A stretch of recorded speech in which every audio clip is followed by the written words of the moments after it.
Welcome into the Real with Joseph Labman. I am Joseph Labman. Welcome back to my show. If you're new here, hit the like button for me. Hit the subscribe button for me. Everybody hit the like button for me on the way in. If you're new here, you're not subscribed yet, subscribe for me. Share this content. Leave a comment below. I'll put the link out tonight as well if you want to join our conversation. I wanted to do a live episode this week of The Real. I want to talk about the Browns. Are they a lock to make the playoffs? That's what we're going to talk about tonight. And also some Ohio State football. Devin Brown now, who I've been pushing for all year, I think will be the next starting quarterback at Ohio State. With Kyle McCord now transferring out and just Devin Brown and Lincoln Keenholz left for the Cotton Bowl coming up against Missouri here at the end of the month on the 29th.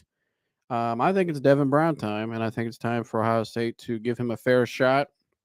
And we'll see what he's got. I believe in Devin Brown. I think he has all the tools and the competitive fire to be the next great quarterback at Ohio State and to get them back to where they should be and beating Michigan and competing in the playoff to win a championship. So we're going to get into that later on in the show. But I want to start off, though, like I said, are the Browns a lock to make the playoffs? Because when you look at the rest of this schedule now, we look here.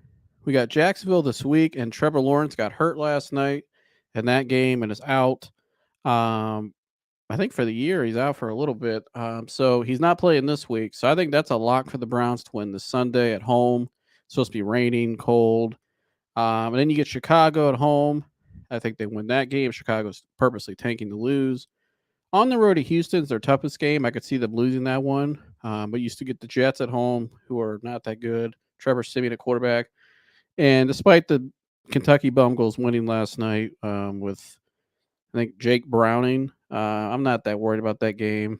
I think the Browns will win that. I think Trevor Lawrence going out of that game last night kind of threw a wrench in that game. So I see the Browns going 4-1 down the stretch here. That would put them at 11-6.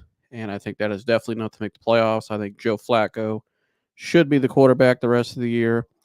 I think he gives them the best shot. And if they get in the playoffs, you look at the AFC. If you look at the AFC, I mean, it's wide open. I don't think there's a great team in the AFC, to be honest. Like a definitive, like they're the, for sure contend, like going to Super Bowl. Baltimore, I mean, has been pretty good, but Miami's at the top right now. But Miami's defense, and we've beat Baltimore this year. I think Baltimore's a little up and down. Baltimore in the playoffs, you never know what you're going to get. So. Especially with Lamar. And then outside of that, I mean, Kansas City, they don't look as good this year. I think if the Browns can get red hot down the stretch here with Joe Flacco and make the playoffs, they get in there. Who knows what could happen? You get a matchup. You say you get to the 6th seed, you play probably Jacksonville or who else might be there? Maybe Kansas City, maybe Miami if they slide a little bit. I don't know. But I think if they can get Jacksonville, maybe Kansas City, I kind of like the Browns' chances in that game, to be honest with you. I think with Kansas City, you're kind of seeing it. And Coach JB, shout out to Coach JB on his show. If you double Kelsey, especially with this year's roster with Rashid Rice and Valdes-Scantling, who can't catch the ball a whole lot, they're not really much there. I mean, I know they got Patrick Mahomes, but you kind of seen some deficiencies in Kansas City this year, and they kind of fell off a little bit. So I think the Browns can get in the playoffs, and I think they can possibly make a run if they can get red hot down the stretch here and go 4-1. I think that's pretty good. You're feeling pretty good about the Browns. So joining me now, Yanni as he joins, and Mike is back. Mike, we've been waiting for you. Mike, I'm here. People have thought you've been dodging. They were like, "Where's no, Mike I'm not at?" dodging. I'm not dead either. I'm here. All right.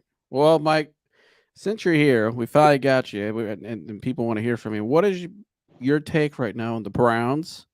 Number one, this past Sunday's loss. They dropped 2 games in a row here. We haven't heard from you, Mike. What's your take? What's going on with the Browns? So on the road, I'll give you the full screen. You got the floor, Mike. Go ahead. Wonderful. So I'd say on the road, right?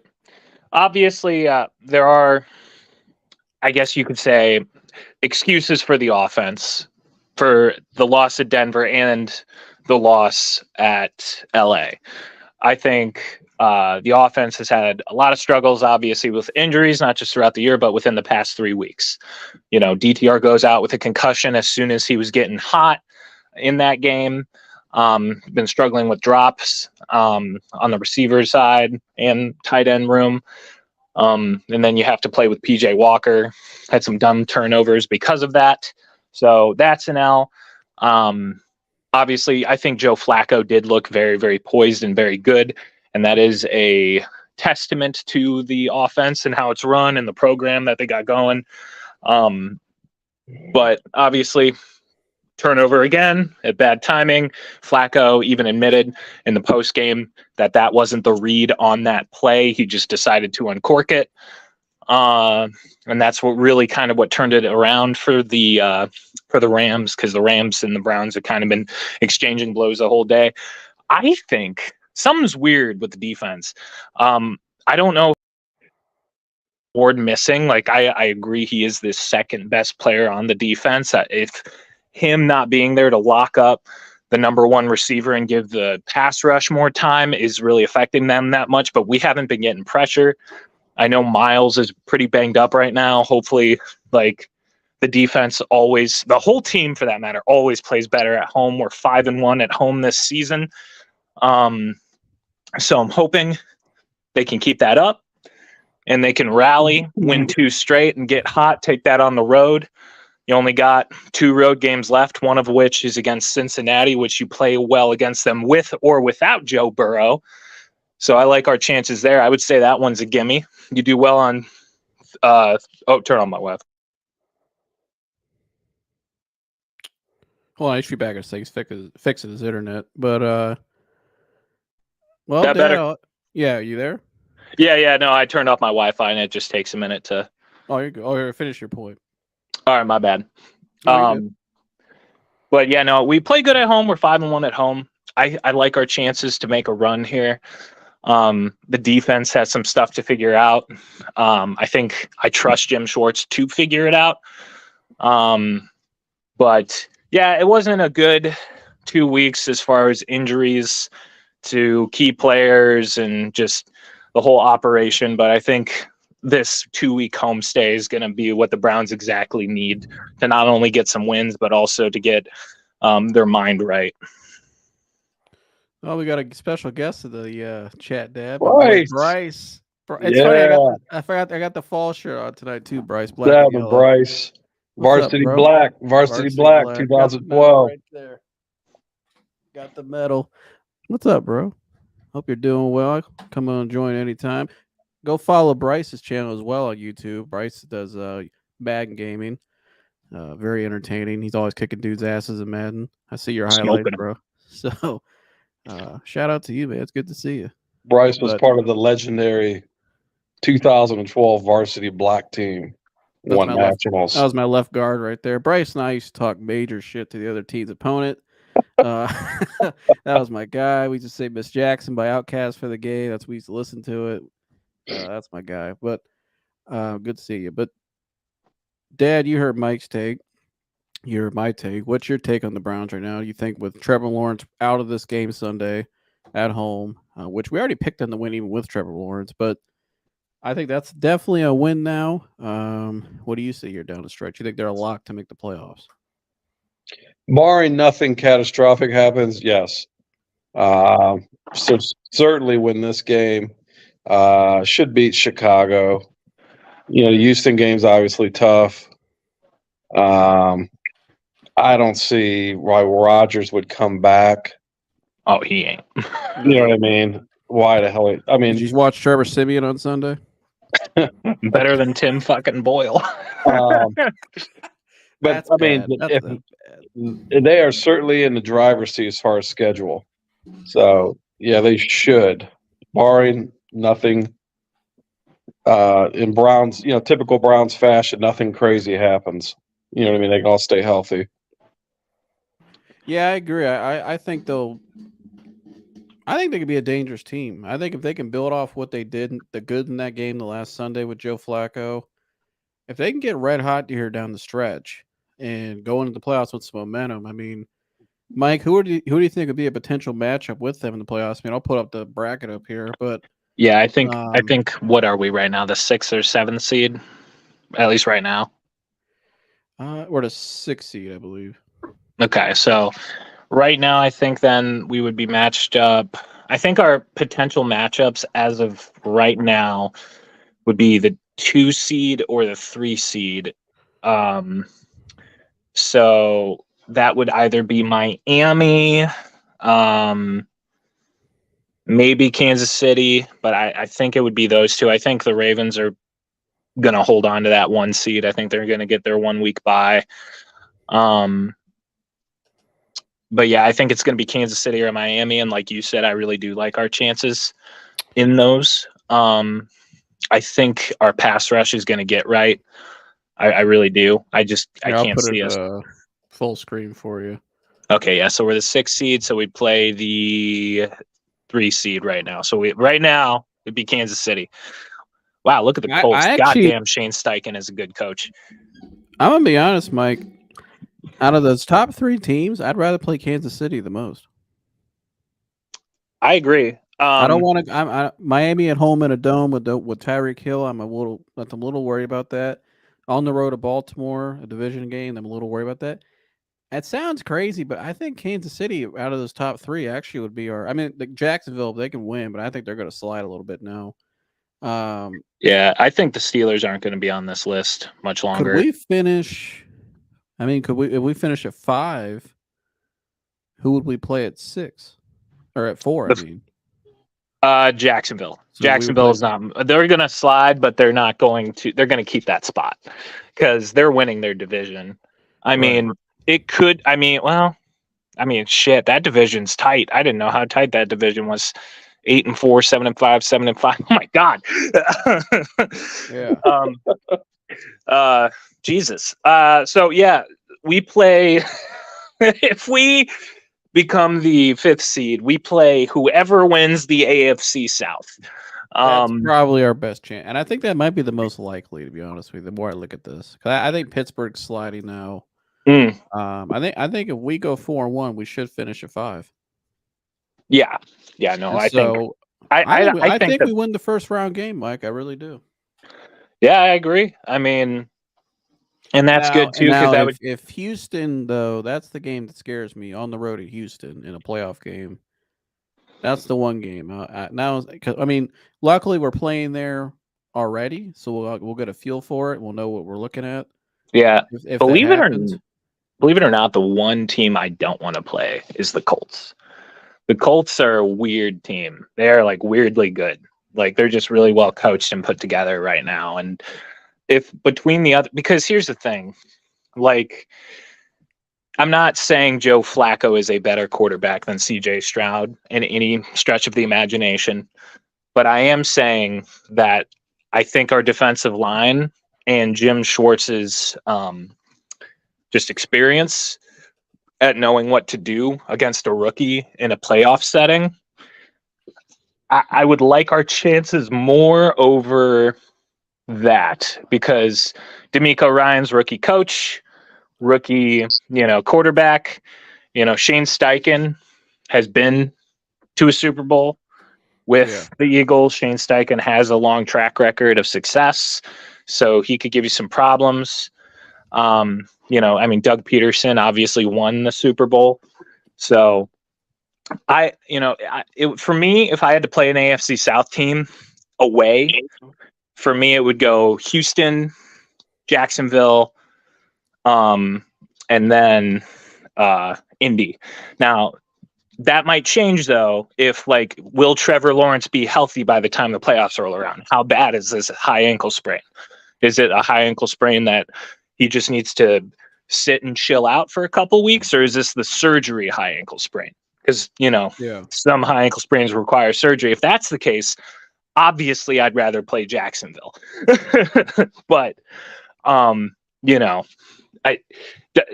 Jacksonville could be a scrappy team in the playoffs. Doug Peterson is very smart in the playoffs. I would prefer to play Houston between the two, barring Trevor Lawrence's health.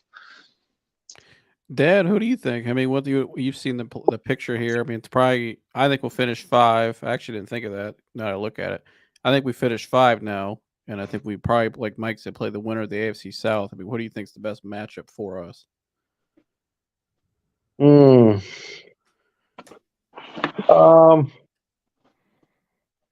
can't see that. Hold on. You got Jacksonville, but Lawrence hurt. Indianapolis, Houston. Yeah, that's it. I'm with Mike. I mean, Indianapolis is just one of those quirky teams. Yeah, shit. I don't know if I'd be afraid of Houston. I mean, I like Stroud, but he's a rookie. And D'Amico Ryans is a rookie coach too. Yeah, I think you get it. That defense. I just think Schwartz would probably dial up some pretty crazy shit, and it might just be too much for Stroud his first year. I would certainly rather play the Texans than the Colts, especially that we've already played the Colts, and that was we're going to play the Texans too. So, you hate to play a team twice in 1 year, but yeah. Well, if we play the winner of the AFC South, we're going to play them twice in 1 year anyway, no matter what team it is. I mean, I'm not looking at really for me. I'm not looking that far ahead. I just want to make the damn playoffs. You know what I mean? And, yeah, I mean, and I think the Browns are a 50-50 really against anybody. I wish they were more than a 50-50, but just because of the inconsistency and the injuries. Yeah, but I say the other 50 is because I think that they're good enough. They can beat any team any day. I agree. You know what I mean? And I don't care that Flacco's 38 years old. Flacco's a legit, like I was saying Sunday. Yeah, he's a legit quarterback. Slinging it. Unlike all these other guys in the league now, just the experience and that photo you posted earlier today, bud. That was just all confidence. You know what I mean? The dude just got confidence. You know what I mean? So I just think the Browns are 50-50 no matter who they play. So I just want to get there and have an opportunity and see what the hell goes on from there. That's the thing that's got to be. Let's just get there, and then we'll, think about who the hell we want to play. Yeah, I agree. I think I like our chance to get out of the first round. Dad, you've always said all along that you think that Stefanski has to get to the AFC Championship game. And looking at this now, do you think there's a good chance he can get there? Yeah, I think he can, as long as if they're healthy. If you get Ward back, Ward can stay healthy, and Coop is back, and Garrett doesn't have a nagging injury. If everyone could stay healthy, yeah, I think they can get there. And I'm like, what the AFC's wide open. I mean, obviously, Mahomes is always going to be tough in the playoffs. Andy Reid, Mahomes are always going to be tough in the playoffs. Do I think they're the team that they worked before? No, but there's just that experience and then that competitiveness. But, we beat Baltimore once. So, yeah, I think we can get there. I still stick by that. I think Stefanski has to get there. I mean, I'm not saying I think Stefanski's done a fair job. I mean, he's made some pretty crazy decisions, but I think considering all the circumstances, I think he's done a fair job. But I think, going back to what we were talking about the other night, I just don't think he's the guy that gets you to the ultimate goal. I just don't believe he is. And that happens sometimes. They bring in one guy to get him to one goal, and then they got to bring somebody else in to get him over the hump. I just don't know if he's that guy. His offenses are. I enjoy watching some of the stuff he puts together, some of the play calling and some of the types of plays. But I just don't know if he can coach a team, coach an entire staff, an entire organization. I don't know if he's that guy that can coach these guys into the damn Super Bowl or to win an AFC championship and get this. You know what I mean? Yeah, that's my only thing. Can this guy get them over the hump? Like you said, sometimes organizations in football, basketball, and baseball, team sports, you need a guy or you have a current coach that got him to a certain point. Can he get him over to the top though and take him all the way? Right. But he has an opportunity to do it this year. So, but I agree. I think looking at the circumstances this year, though, with the injuries and everything, I think he's done a pretty. You got to give him his props. He's done a good job to get him to this point, to even still be in contention. But there's still some things I think sometimes the game management needs to be a little better, stuff like that. But I mean, I think it all goes back to what's in Jimmy Haslam's mind. How much time does Jimmy Haslam think he has, and what's the chatter in the locker room amongst the players, amongst the guys, the players love him. Okay. The players love that guy. Well, if the players love that guy, then that greatly increases his chances of staying there. But it's just those are the things we're never going to know. You never know what anybody's really thinking. Right. What's Haslam? I'm just going off of Mary Kay. And also Diana, and if you want to know what Haslam's saying, Diana Rossini, who's a name you probably know. I've heard this already, Mike. But line directly to the Haslams, the Haslam's favorite reporter. But I'm going to say what I said Sunday, though. It's still too early in the season. Well, I put this on the screen the other night, too, because it reminded me of that. Not saying it's correlated, but this was the report back then where they said that they were rolling with Baker Mayfield. Everybody was on the same page, and then 2 months later, shit changed. That's Tom Pelissero. Those are national media pundits. Diana Rossini is Haslam's favorite person. Yeah, so she'll put out whatever he tells her to put out. You know what I mean? They know what's being said out there amongst the media, and here, even shows like this. They know what's being said. They know the chatter that's out there. So if I'm Jimmy Haslam, I'm like, hey, put something out there that tries to that puts that to bed so it doesn't disrupt the team. I mean, why wouldn't you do that? I would. I mean, that's what I would do. So I'm just going off of what I've read, and from what I've seen, they plan on extending him. Now, if it was February, they were saying that, much more believable. But it's just too early in the season. There's a lot. Never know. Yeah, there's a lot that's got to happen. Even with all these injuries, there's a lot that has to happen with Stefanski at the helm for him to get, to get an extension or get even, to get past this year. And I still stand by it. I think he's got to get deep into the playoffs, and they have to make that. They have to make that progression, because to stay on schedule with their contracts and what's going on. So he's got to get there. And I wish the guy would. I don't want to have to fire the guy. I'm tired of changing our coaches. Yeah. You know what I mean? I really wish the guy would. I don't dislike the guy. There's a lot of stuff I like about Stefanski. And I can see why the guys like him.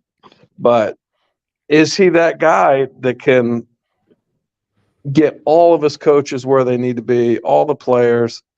That I just don't know. So, but I want him to work out.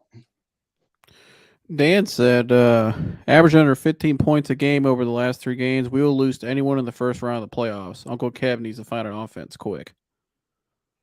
Of course, the players love Stefanski. They get paid a lot of money to play short seasons with no expectations to win anything.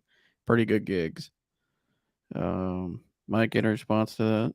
Not really. Everybody knows Dan hates Stefanski. Okay. All right. It's just hate without logic at this point. Well, I would say for Dan, not Joe. Joe said some good stuff. Having 2 days to decompress from the game, Dad and Mike. I came on here Sunday and I said basically what I said earlier. I thought, I thought some of the stuff at the end of that game, some of the decision making kind of was a little questionable. I thought, looking back at that play where he threw the pick to Elijah Moore, I think the play was actually, intended one-on-one for Tillman down below, but it just didn't work out. Tillman was able to get open. I think Joe Flacco just kind of let it rip and made a bad decision, threw a bad ball. Preferably, I'd like to maybe run the ball a little more there, but I understand the concept. Mike, what did you think of Stefanski going for on the 4th down? They had all 3 timeouts and had the 2-minute warning still. You already got a 3 and out. I still think maybe you punt the ball there. Yeah, I mean, and try your defense can get a quick 3 and out, and use your timeouts, and you have the 2-minute warning. Yeah, no, I agree with that. I think they should have punted, but at the same time, I see the reasoning. Damn if you do, damn if you don't. The Rams had been in the second half had been doing whatever they wanted to do on offense, so you wanted to come out of that with a score, maybe give your defense more time to recalibrate. Maybe that's what it was. Don't know, but I get it. Like, the defense did not play well at all on Sunday. No, they weren't getting any pressure on Stafford, and I think we're seeing, like you said earlier, how big of a value and impact Denzel Ward is on that defense. Oh yeah, because they went after that dude. Who's that other dude? 28, who Mike Ford. Yeah, they went after him all day long, and there was just nothing he could do, and it hurt us in the end. But I think too that the penalty at the end of the game on Pochich was one of the most bogus penalties I've ever seen. The ball did not move to me. Oh, I saw that. I know. And that turned an easy conversion into fuck. That was so stupid. I think that play, though, there's one play, though, I think that really kind of hurt them that game. It was that one. That penalty, yeah. And my favorite part was, like, they panned to Stefanski, and if you're a lip reader, you could hear him mouth, "You got to be fucking kidding me." That was bad. But looking back 2 days post this now, we're kind of digested it more. What do you think went wrong there at the end of the game? Just didn't execute. You also got to give the Rams credit. I mean, they had a good game plan put together. They worked the side. I mean, they had us running sideline to sideline with that Puka and Cooper Cup. I mean, so you just got to give them credit, you know. And here we went against I'm gonna go back to saying a legit quarterback. Yeah, and you got to give them credit. You know, we're on the backside of a 2-week road trip. We've been out there for 2 weeks. I think for the most part, the offense did pretty well, especially with Flacco. You know, in his first game, yeah. We just didn't execute at the end. We threw a pick. I mean, that was that bullshit call. I mean, that kills you. And you're 3rd and 1, and all of a sudden they put you in a 3rd and 6. So, should he have punted? Yeah. I mean, even if the way I look at it is that even if the defense is not playing well, it's still strategically what you do. You got 3 timeouts. You got 2-minute warning. They just got a 3 and out on the last possession too. You play field position. Yeah. You still tell your defense, no matter what, hey, I believe in you. All right, guys, go get your ass in there. We need a stop. You know what I mean? And if they get that stop, okay, they got to punt the ball. We still got plenty of time. I just think you get more traction in the long run. I just think that's what 9 out of 10 teams would have did. Other than the Browns, is they would have punted, because that's what you always do in that situation. So, but here you got to give the Rams played well. Yeah. Yeah, they're back in playoff contention now too, so they needed that game. But Dan said one of the greatest defenses in Browns history. We're only at plus 13-point differential after 12 games. So you're a head coach and run this offense. That means you're failing on your end. Am I wrong? We're behind point differential on the only team we're behind on is the Chiefs. They showed it at the Rams game. You'll remember the graphic. It went like we're like right behind the Chiefs. And the only other team that was better at us or the same as us was the Rams. And also, it's the defense that have cost us 2 games. The defense has been playing awful on the road. Like, that's a real thing. The on-the-road defense spread, Dan, is awful. And you can put that on injuries. You can put that on maybe the defense doesn't travel well. I don't know. Well, I think, too, you got to take in consideration. We had P.J. Walker come in the middle of the season and play for X amount of games. Yeah. When I think that kind of threw a wrench in everything. I don't think the head coach is failing considering everything he's had to deal with. We're 7-5. I mean, I think you can criticize Stefanski in some things, but I think some things though, when you look at like the point differential, and you kind of have to take in consideration the context of the season and the circumstances. And I mean, with PJ Walker, quarterback, I mean, and the fact they still won a couple games with him. We were 2-1 with PJ Walker. They beat the best team in the league with PJ Walker at home. I mean, I get what Dan's saying, especially going forward. If you're getting the playoffs, man, you got to score points, right? But exactly. At the same time, though, I don't care if it's the 49ers, the Eagles. If you got a different quarterback every week and there's no continuity, your offense isn't going to score the points that it needs to score. Yeah. So hopefully, Flacco plays the rest of the season, develops some continuity by playoffs, and we'll see what happens. But I mean, I get what he's saying. You got to be able to score points. Oh, I agree with him. You got to be able to stay on the field. I'm saying up until this point, I think the circumstances, but I agree with you, though. I think from here on out, I expect Flacco to score some points. He should. He said another wrong statement by Mike. We were way behind a point differential.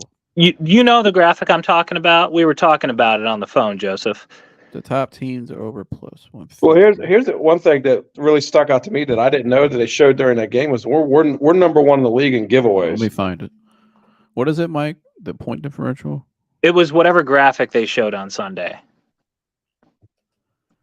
And we are number one in the league in giveaways, which is horrible. What's the actual stat, Dan? Can you put it in the comment for me real quick so I can pull it up? Which, kills the offense. Sorry, I don't know exactly what you're talking about. But no, I agree with you, Dan. I think I'm looking at just from this up until this point in the season. I think some of the circumstance playing that, but I agree. I think, Mike, what do you think Flacco, the more he gets comfortable in this offense, you've seen that arm Sunday, and I think him and Elijah Moore, Mike, have really showed something. That was Elijah's best game as a Brown, in my opinion. No, they got great chemistry, and depending on if Amari's healthy this Sunday or not, I don't know. He probably won't be at this rate. Elijah's probably going to take that. Get a little more involved. Sorry, let me cut you off. Oh no, you're fine. No, I think you're going to see a lot more from Cedric. Obviously, a lot more from Elijah. He'll probably line up at that X position. But yeah, no, I love Elijah Moore's ability to get open. So yeah, I think.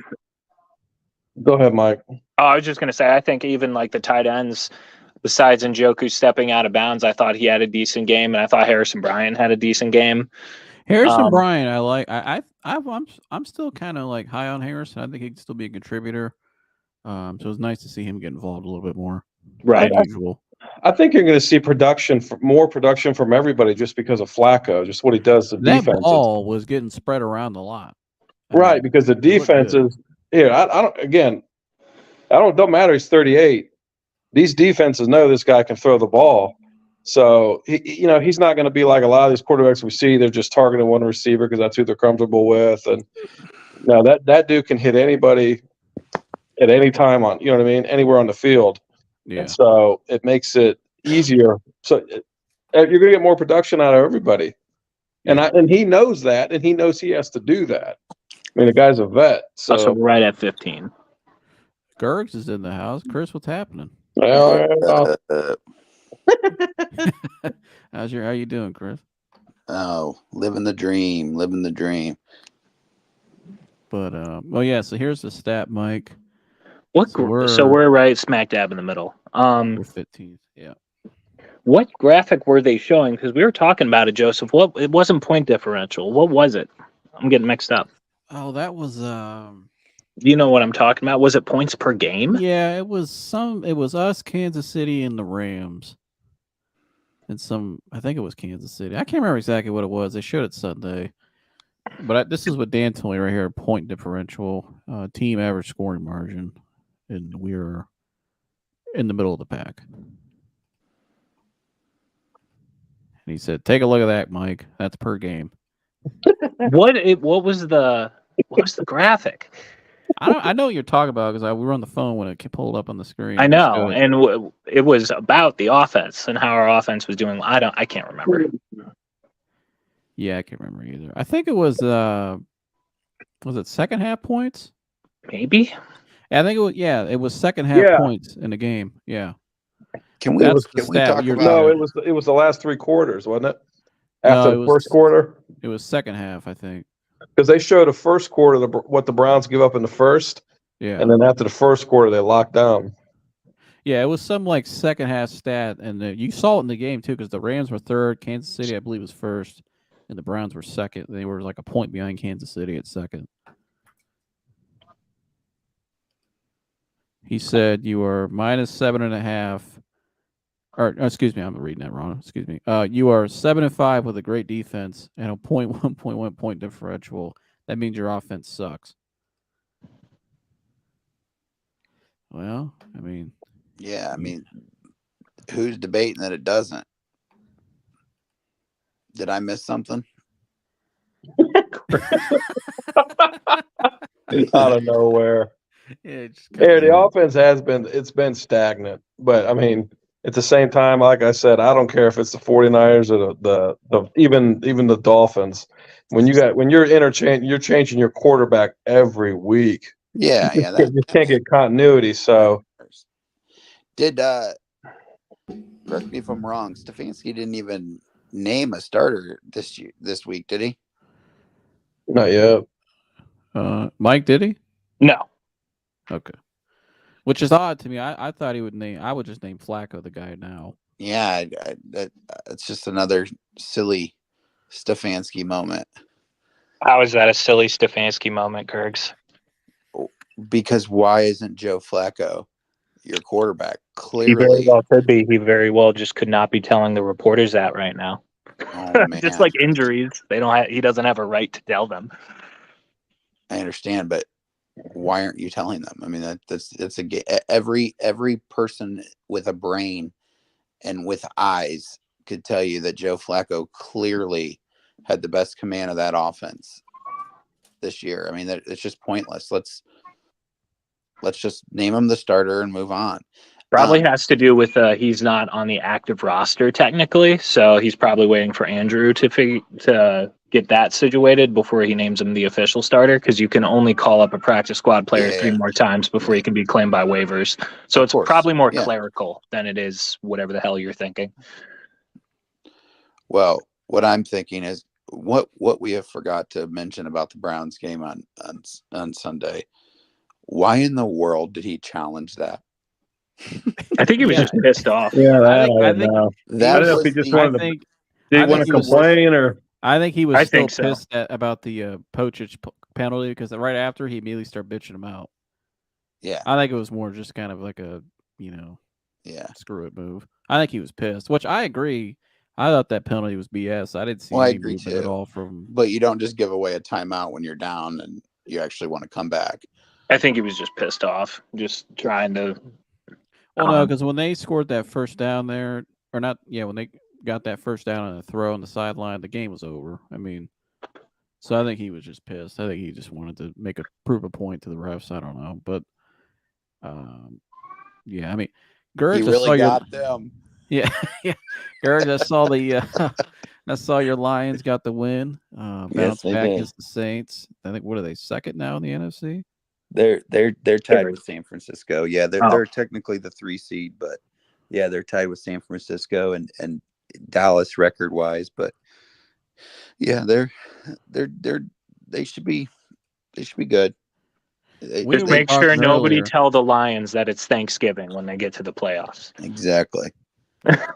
We were talking earlier. We were talking about who the Browns could be playing in the playoffs, and we think they're going to jump to 5 now. Look at the rest of the schedule, and probably play the winner of the AFC South champion. Who do you think is the Browns' best matchup out of the Colts, Texans, and Jaguars? Yeah, I heard Mike talk about Shane Steichens and D'Amico Ryans. D'Amico Ryans being a rookie head coach, but so is Shane Steichens. He mentioned that Shane Steichens been a coordinator for a Super Bowl team. Well, so has D'Amico Ryans. And if you ask who's coach of the year this year, I think everyone would say D'Amico Ryans. And MVP candidate probably CJ Stroud. But I would rather play the Colts than any of those. Well, I mean, assuming that the Jacksonville Jaguars have Trevor Lawrence. If Yeah, they don't that's have what I'm Trevor saying. Lawrence, obviously, but I would rather play the Colts than the Texans. I think that the Texans, they did just lose their number one guy, but I genuinely believe that the Texans, they're good. They're for real. Yeah. And they're Wait, is coached Tank well. Dell hurt or? Yeah, he's out for the year. He broke his leg. Oh shit. Yeah, he's done. Yeah. Yeah, he's hurt. But yeah, I kind of agree with that. The way Jake Browning looked, my goodness, what in the world? Yeah, Dan says, I don't think the Browns. You guys hear me fine? Yeah. Okay. Dan says, I don't think the Browns even make the playoffs, to be honest. The only gimme win left for them is the Jets. See, I don't really consider, I'm not worried about the Bengals, the Kentucky Bungles. I'm not worried about the Jags without Trevor Lawrence. I'm not either. See, I think the only game to me is the And Texans. it's Chicago at home. See, for those of you who are new to watching the show, Dan is a common commenter who pretends to be a Browns fan. But in truth, he's just started watching football because he liked Tom Brady. Oh, don't do that, Dan. I just got hate on him a little bit. Yeah, Dan definitely has watched a lot of football. He's gambled on a lot and of lost. football. Yeah, I can promise I'm just being funny. Yeah, but here I you don't think the Bears is a gimme game? The Bears are purposely trying to lose. No, they're not. How are they? Well, I wish they were. Trust me, we play them this week. But no, they've actually been offensively doing pretty well. And Justin Fields playing for his job. The coach is coaching for his job. Even the GM really. And then the Bears went out and actually made a trade this year at the trade deadline. They're definitely looking to win games. Trust me, they're in our division. I am well aware of everything's going on in that division. The Bears are definitely actively trying to win games, and they're actually not as bad as their record says, unfortunately. I emailed it to you, Dan. Sorry, go ahead. But as far as I don't necessarily. I know what's about to happen. I don't know. I'm pulling up reports here, and they're already linked to Eric Bieniemy and Jim Harbaugh. I don't think Mike. What happened the last time we played the Bears at home? Justin Fields got sacked 7 times. Yeah, I just don't. Myles Garrett had 4 of them. I understand. I don't think the Browns defense at home against the Jags and the Bears. I think. I'm not saying that you guys won't beat the Bears. I'm just saying that the Bears aren't actively trying to lose games. Right. No, I agree with that. I think that the Bears could very well win that game because they almost beat the Lions. They almost came in our house and won. Well, that's a division game too, though. It's a little bit different. I get it, but and Justin Field on turf is way better than he is. That's what I'm saying. Out in the cold on the lake, I'm just not. But again, it means the games. The Bears are pretty much out of the playoffs. I don't think anyone expects them to make the playoffs. Oh, yeah, I agree with that. It means more to the Browns, and I think that's ultimately what's going to come down to is just who wants it more. But I definitely think that the Browns. I just don't. The AFC's wide open. The Colts can get in. The Houston can get in. Don't count out the Bills because they are the Bills. Yeah. The Steelers suck. But they actually got help with Kenny Pickett getting hurt because that dude blows. He's so bad at football. And all these Steelers fans defending Kenny Pickett, and I'm like, yes. Defend him, keep him as long as possible. Let him ride out, pick up the 5th-year option. But the way Jake Browning looked last night, I wouldn't really count that Bengals a for sure win either. But we always play them well. I don't care if it's Joe Burrow, Jake Browning. I got to see it a couple more games. Here, I'm never going to worry about the Bengals as a Browns fan. I just can't until they prove me different. Here's the issue when you think about the Browns. You you bring up the fact that, and it's not just you, obviously. It's, Browns fans. Oh, the defense has played bad. I mean, yeah, they've played worse than they have all year, but for them to win games, they have to be historically good, and that's not good. I mean, at some point, your offense is going to have to win games in the NFL, and their offense isn't good enough to win games. It's only happened one time this year, and that's when Deshaun was against Baltimore in the second half. Yeah. So if you're not in the Colts game, if you're not historically good,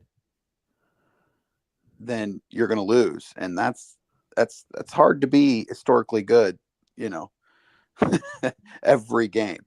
They weren't even historically good against Denver, though. Denver did whatever they wanted. I think the Browns only forced 2 3-and-outs that whole game. But that's we should have ran the ball. That's more my point. That's why they lost, Mike. They're if they're not holding teams to 14, 15 points or under, they're losing, and that's not a good recipe to win games. Well, and I think too, if you watch, I think like the Denver game, and Dad, you even said this. I think that offense in that game wasn't as complimentary as they needed to be throughout that game. They should have ran the ball more, took more time off that clock to give your defense rest, because Denver ran the ball, and Denver was smart. They ran the hell out of that ball that game, and they just wore our defense down in the end. And obviously DTR got hurt, and then we tried the okey doke play. And again, I think Stefanski, again, I think he, but that's besides the point.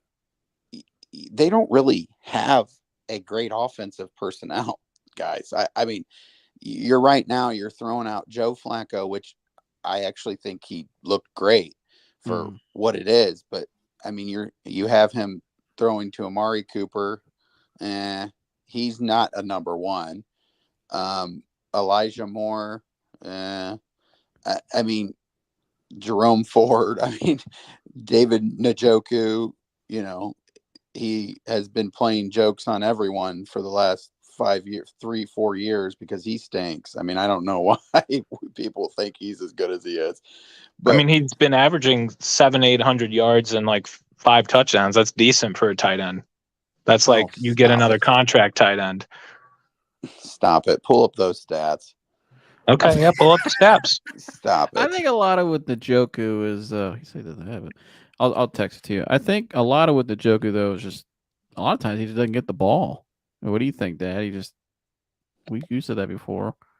Yeah, I think the dude's talented. It's just is he going to be a Travis Kelce? No, but is he talented? Yeah, he just doesn't get the targets, and I think what it is just because we have, like Gurg says, we have no other.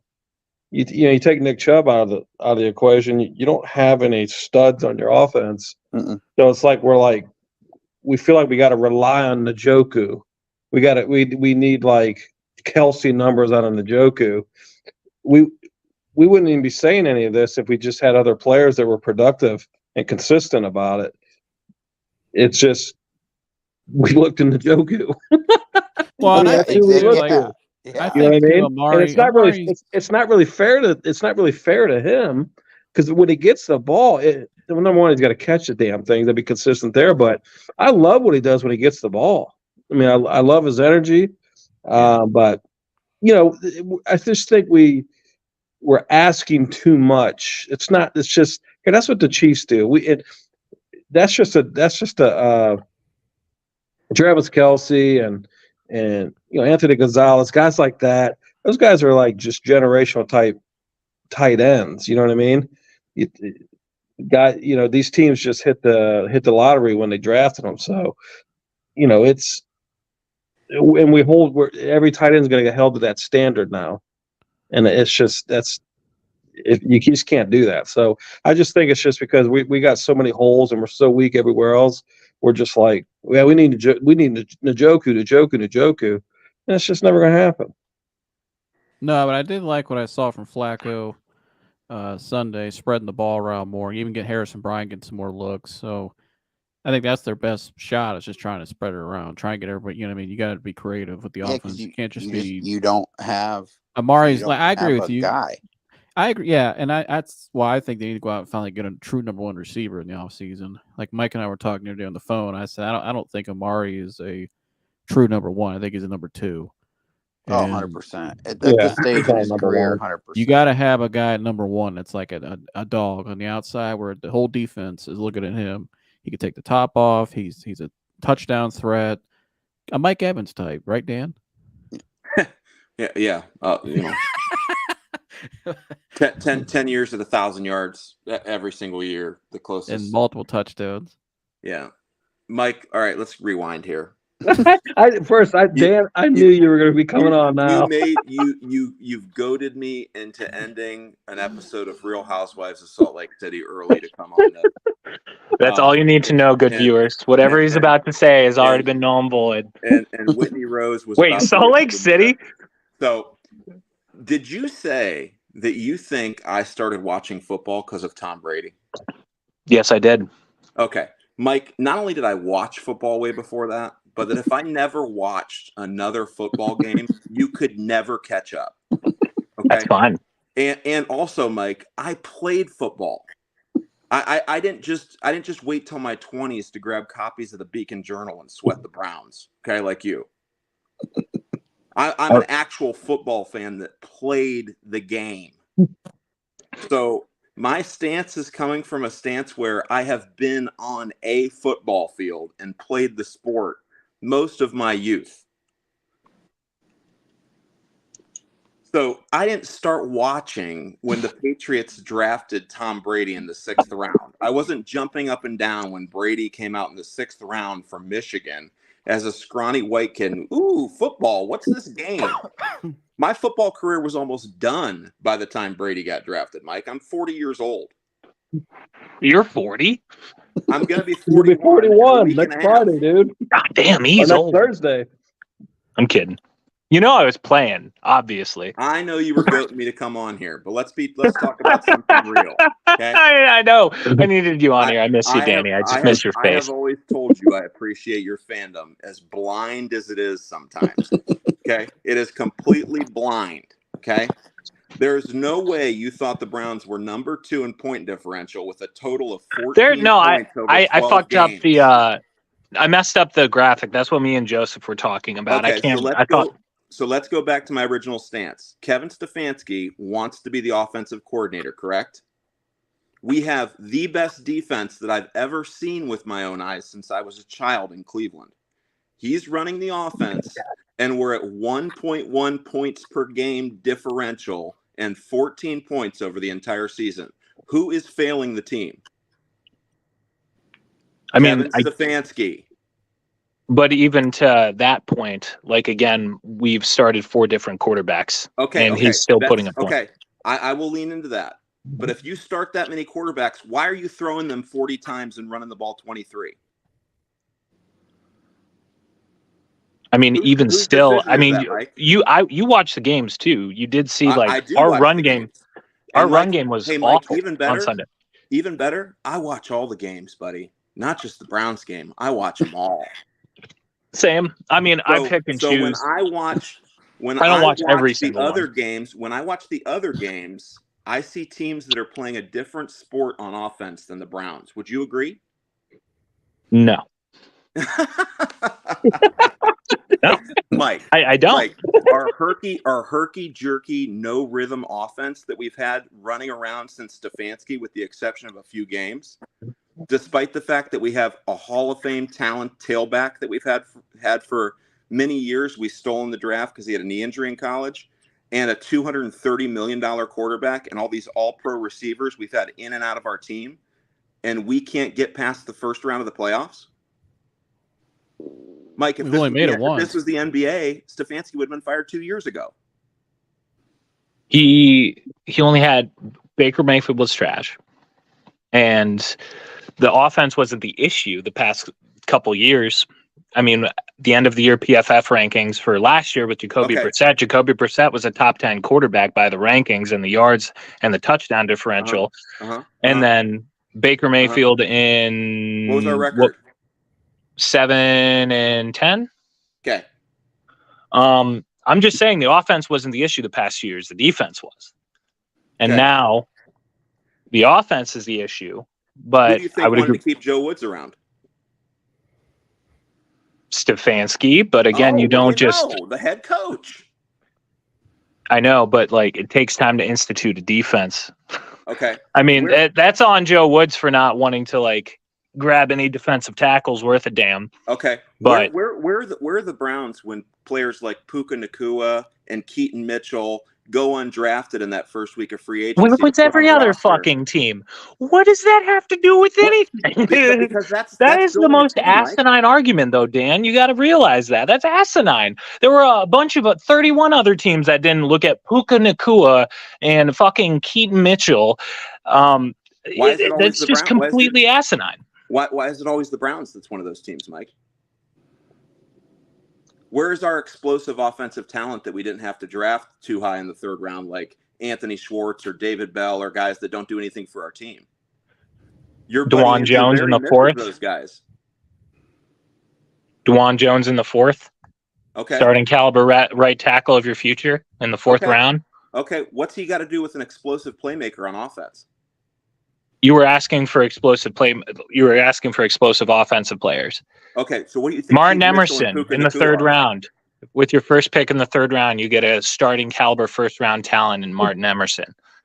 Yeah, Okay, that's great. debatable. And how He do you ain't feel? no first round do you still talent. love Greg? Oh, Newsome? Joseph, defend me.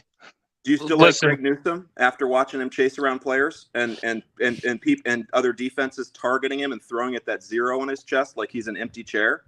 And we got JOK in the second round. I You love do know JOK. you can't I hit love every JOK. fucking pick, right? I think Martin Emerson Mike. is Martin Emerson. If Greg Newsome was the 26th pick, then Martin Emerson should have been the 25th pick because he's better than Greg Newsome. Yeah, well, yeah, but Martin should've Emerson's a problem, and a lot of people around the league that former players, current players. I mean, Martin Emerson's a problem. He's 6'2". He's not skinny. He's stiff. He's strong. He's fast. He can run. And you watch his career, Dad. You've watched him. I mean, all of you have watched him. He's pretty damn good. I mean, Martin Emerson, and as a rookie last year against Tom Brady and Mike Evans, completely single-handedly shut down Mike Evans in a game. He's that good. Now, has he been inconsistent at times in games? Like Sunday, did he have a good game? No, not really. But I think part of that too is Ward. I think is more important than people think because Well, he of course. gives course he is. Schwartz a hell of a lot more flexibility in that back end because you could roll the coverage with Ward. You can put him on the best receiver. He's their best corner by far. But I do think Emerson is pretty damn good. I agree. Yeah, I agree. I didn't disagree with that. I disagreed with. I don't think he's a first round talent. But if you I'm saying compare if him you look back at that draft, he's borderline. I mean, you look at the guys after him at his position and who were taken. He's one of the best. I mean, Mike, who was the other corner in that draft? It was obviously Sauce Gardner, who was no brainer. Derek Stingley. I'd say Martin Emerson has produced better than him. He's better than Stingley. He's better. There was a third corner out of Virginia. The guy that the Titans drafted. I can't remember his fucking name. I'd take Emerson over. Not that Stingley's bad, but I think Emerson. He's only had 1 year under his belt, dude, and he finally has a defensive guy, and he's actually producing pretty darn well this year. So he did well last year, though, too. At the end of the day, though, I think we're all happy that Emerson's on the Browns. Of course. That's all that matters. That's all that matters. He's a unique corner with his size and speed combination. Can he play offense? Can he play offense? That's what I want to know. You were talking about Andrew Berry's draft picks. I mean, he picked Jerome Ford, who's been playing pretty damn well this year in light of Nick Chubb's injury. How many times we hand Jerome Ford the ball on Sunday, Mike? Do you know off the top of your head? I know. We handed it to him 9 times. How many times we handed it to Kareem Hunt? 12 times. If you play running back, whether you're averaging 2 or 3 yards a carry, there is a such thing as volume and rhythm, where eventually you break the other team's will and you break off a long run, and it punishes teams. If you watched what the Green Bay Packers did to the Chiefs, they ran A.J. Dillon directly at all their defenders till they crumbled into dust. They beat them and pulverized them. Here's what Especially if Stefanski, you have a good defense. here's That's what how you Stefanski does do it. not understand. Here's what he does not understand about the concepts, original concepts of football. You do not have to surprise the people you're playing against with what you're going to do. You impose your will. They can know you're running it, and you run it right at them. And when you're supposed to run it again, you do it again. It breaks them. It breaks their will, and that's how you win football games. You do not have to shock them with a Philly special and a double reverse. Not only that, too, if you have the trenches, it's all about the trenches. If you got a nasty trench on your team on both sides of the ball, you're going to win some games. You should beat a lot of people.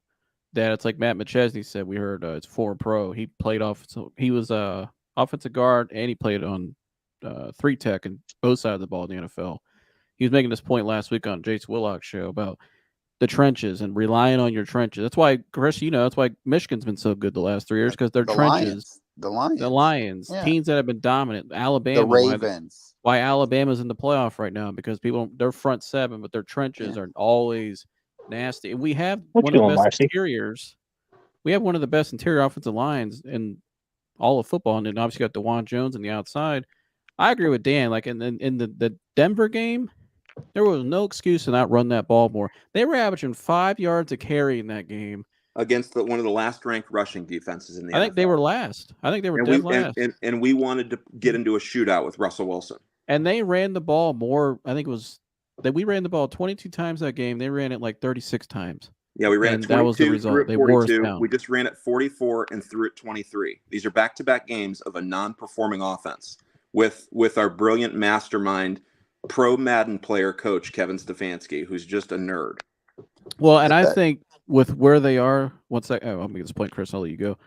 I think too, like Urban Meyer used to always say, balanced. You got to be balanced on offense, especially with where they are with that quarterback and stuff. You should be probably averaging more runs, but you should be right around the same 50-50, balanced attack. That's how you keep a defense on their heels. And especially you have a guy like Flacco now who he showed Sunday he could spread the ball around a lot. And you could probably go 3 deep at running back. I mean, Pierre Strong's gave you some decent runs at times. Use him in different packages. I mean, balanced. Yeah. Pierre Strong had 2 carries for 20 yards on. Yeah, on he's got a. I mean, you can use him. He's got speed. Like you use him downhill. Go ahead, Chris. What was your point?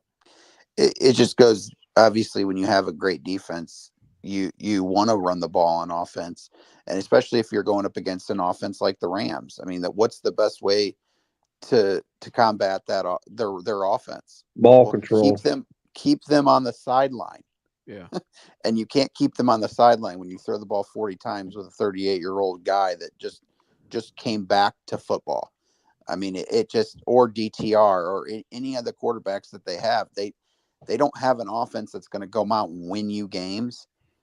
So let's just control the ball, play defense, and run the ball down their throat. The fact that they've thrown the ball over 40 times with these quarterbacks, that's terrible. That's whose fault, Mike? You do know, like, it's. I'm just saying, like, you're bringing up these numbers when obviously when we're behind in the fourth, you're going to throw it more. No, Mike. No. No, he was throwing from the beginning, Mike. Mike, he was doubled up at halftime. Mike, are you watching the same games I am? I think so. Nah, he was throwing from the beginning. But that's what we got to ask ourselves, though, Mike, is why are we behind in these fourth quarter of these games so much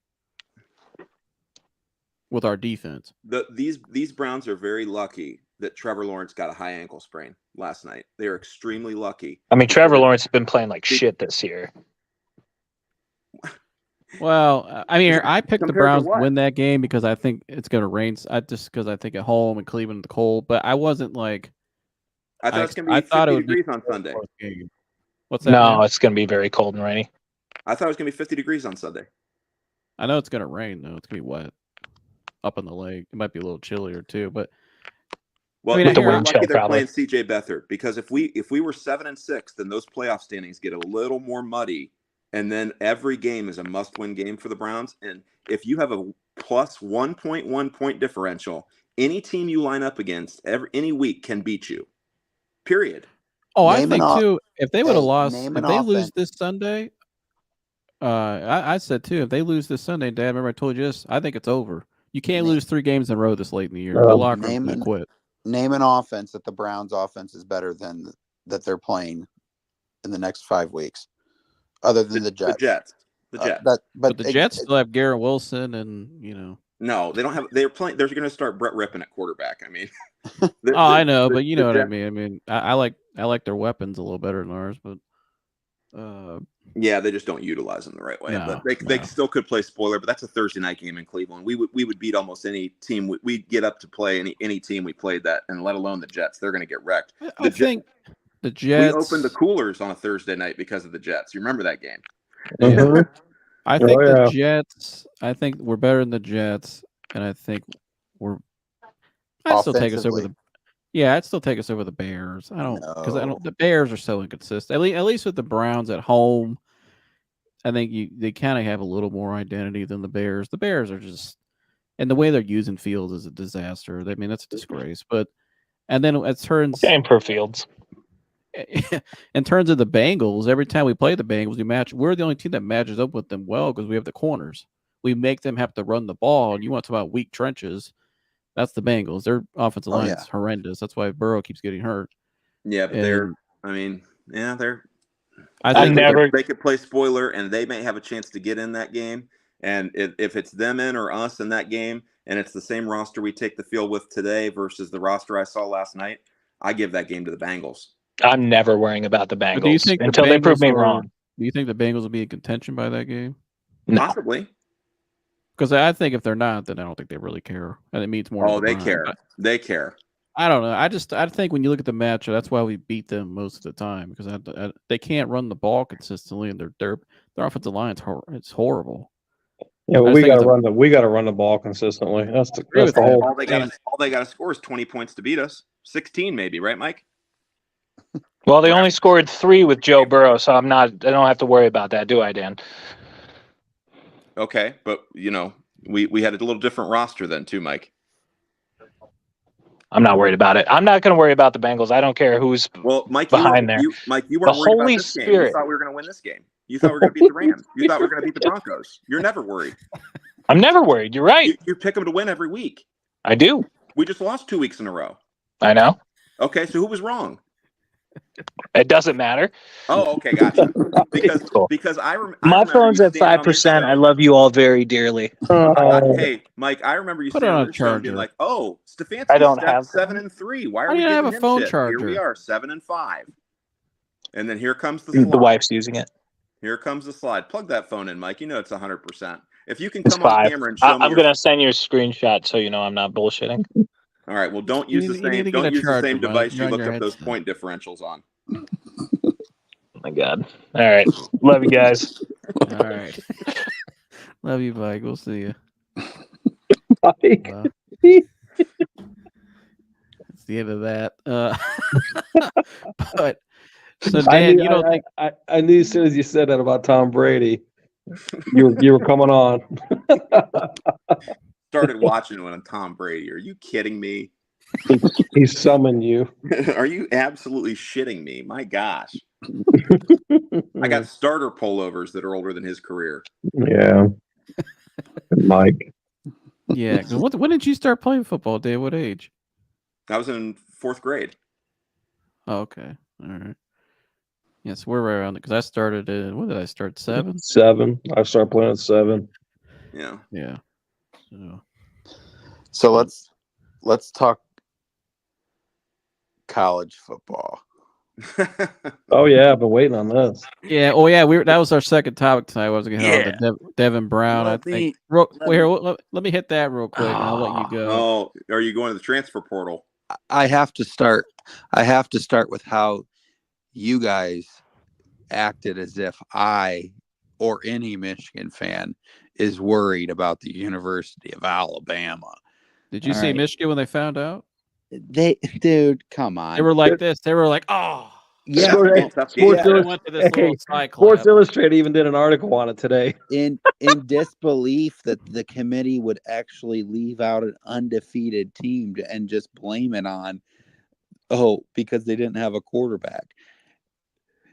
They should No. have hit. Here's what they should have done. They should have hid Jordan Travis's injury, called it, said he would have been back for the playoffs, and then they would be in the playoffs. Listen, do you actually believe Florida State would beat Alabama?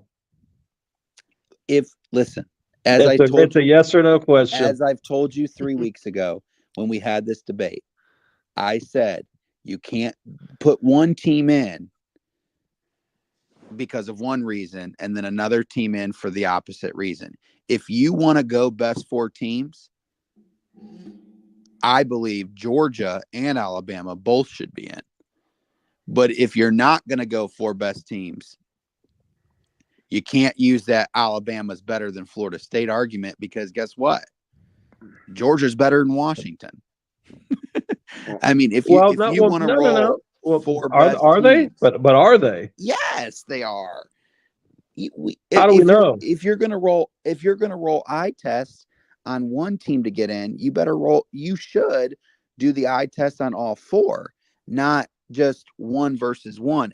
And I know you guys like Texas, and I actually don't mind Texas either. And I think the Texas is gonna roll Washington, but I believe in their quarterback. Chris, are you saying you're going to get an Alabama A on your asshole? No, Right. No. I'm not Gonna get a betting roll that. tide on his Right. stamp, roll tide. But listen, my sister went to Auburn, played volleyball at Auburn, and then she went to Liberty. So I like Liberty and I like Auburn over Alabama. But you mean to tell me that they acted like Alabama was so superior? It took a freaking prayer to beat Auburn. I know, It but took a Mike, you guys had issues against Maryland. I think that's going to be a close game. Chris, are you saying you're going to handedly beat Alabama? Isn't that going to be a pretty close game either way? No, I'm sure it'll be competitive. Nick Saban's Nick Saban, and Alabama's a good program. But I think this is the Michigan's year.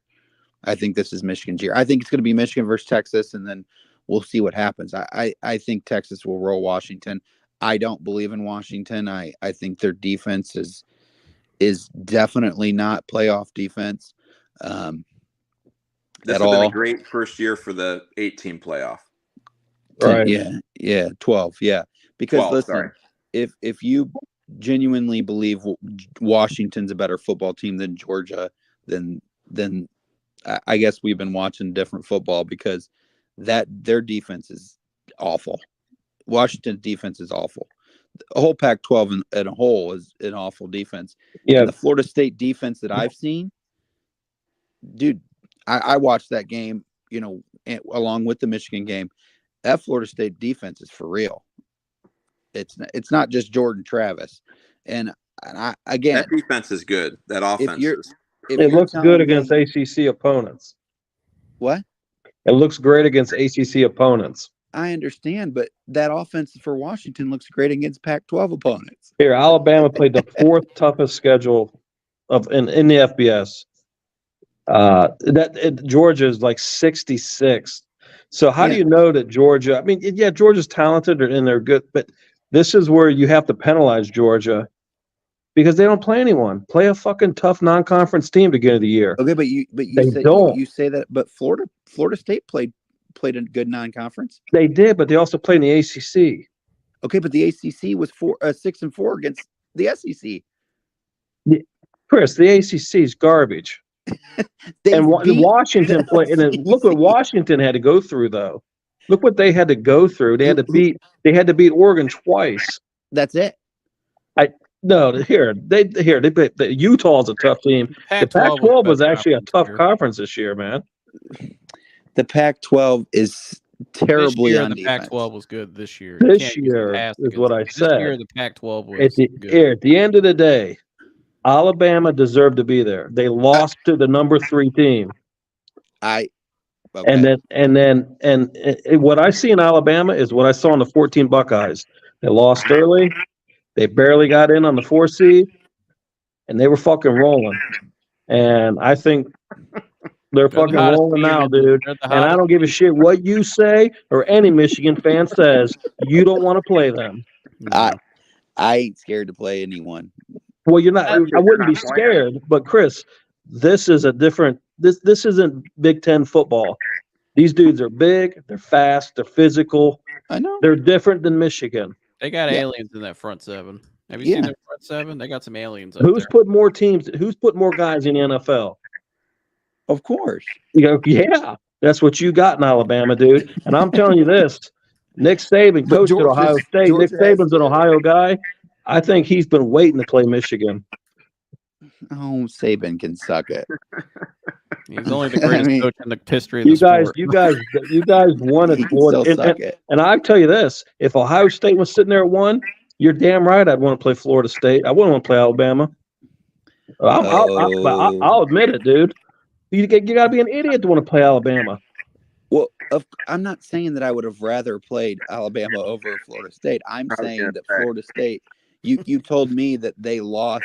Alabama deserves it because they lost to the number 3 team in the nation. Alabama State deserves it didn't because lose. they are. You know why Alabama deserves it? They're the SEC champ. That's why they deserve it. The Well, SEC went 4-6 against the ACC. Chris, the SEC is still the dominant conference, dude. I beg to differ. And you think Georgia's better than Washington, right? I think Georgia's better than Washington.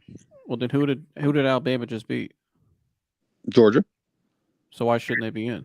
I didn't say that they should. I said if you're going to do most deserving or best 4. If you're going to do best 4, I Why don't said they Georgia deserve it? and Alabama. I said Georgia and Alabama. It was Chris, last year this system. Chris. Maybe they could shake it up and go all Chris, in. They knew they Alabama played a tougher schedule than Michigan, I know. but Michigan's sitting at 1.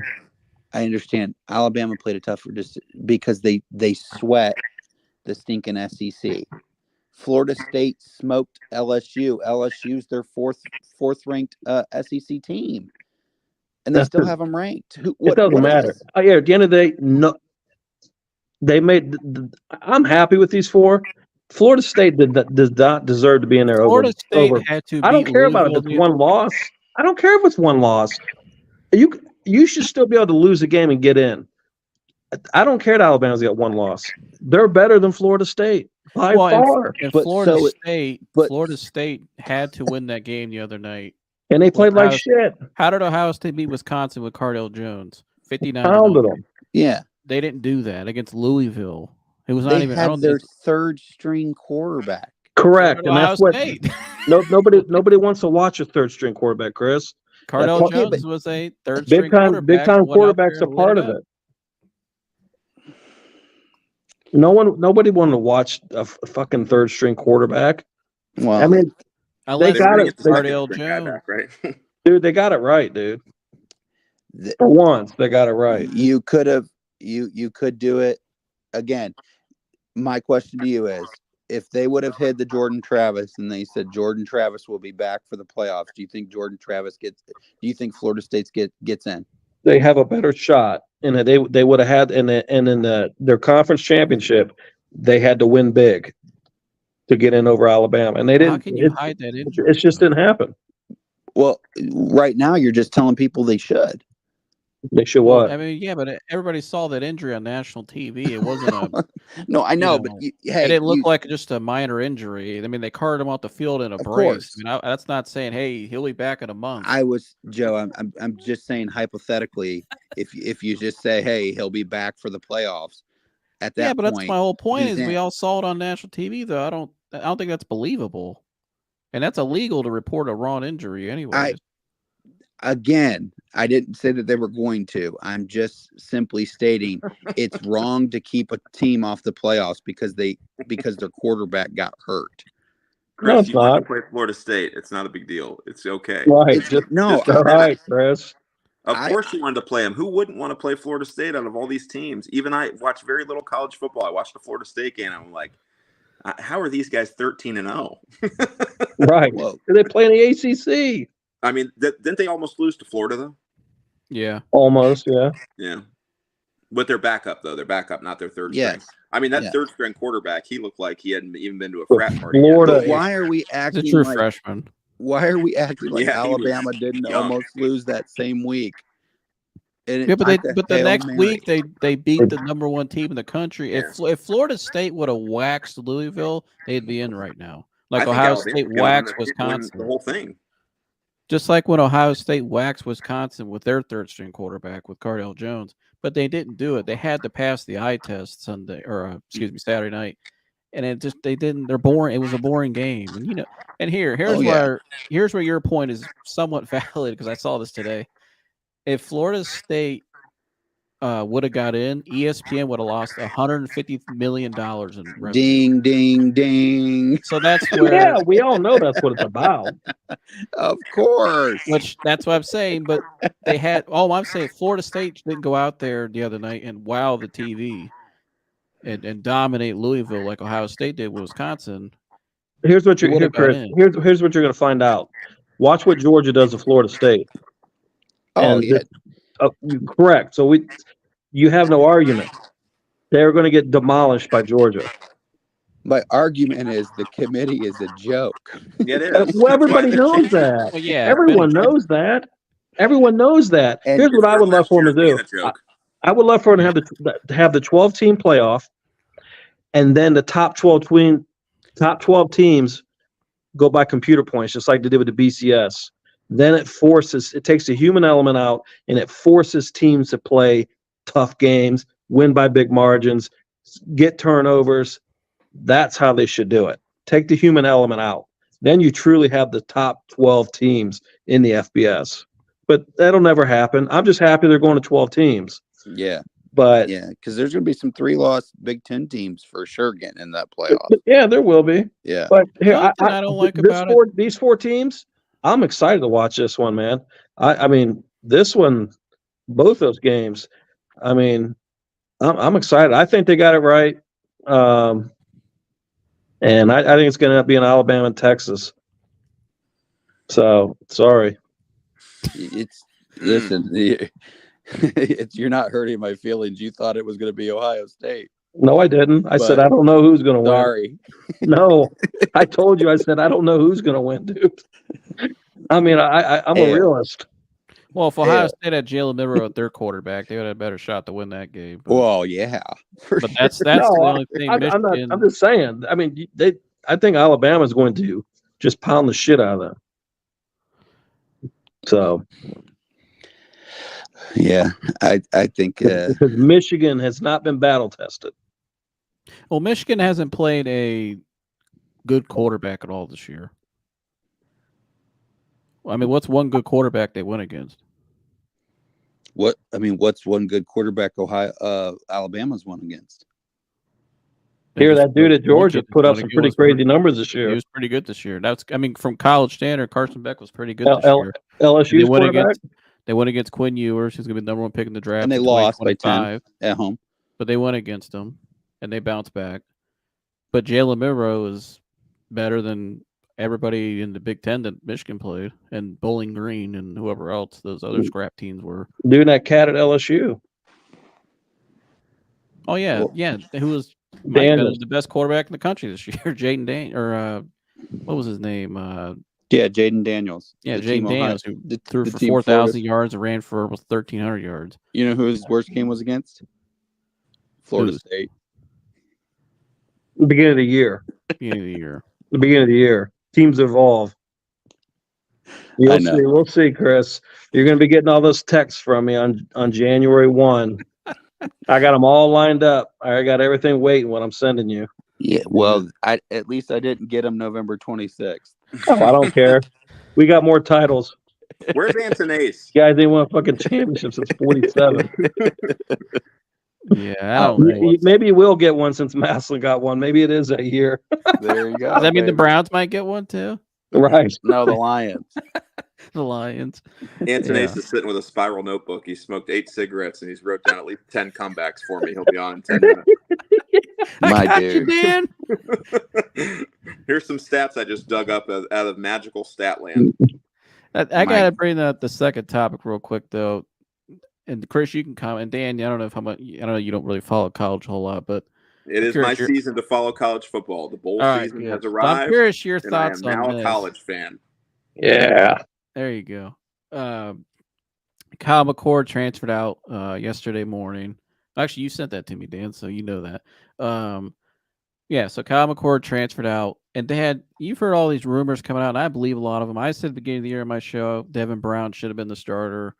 Yeah. Some of the coaches in the Woody Hayes also thought he should have been the starting quarterback. He won the vote 7-4 out of 11 coaches. I think Ryan Day took the safe route.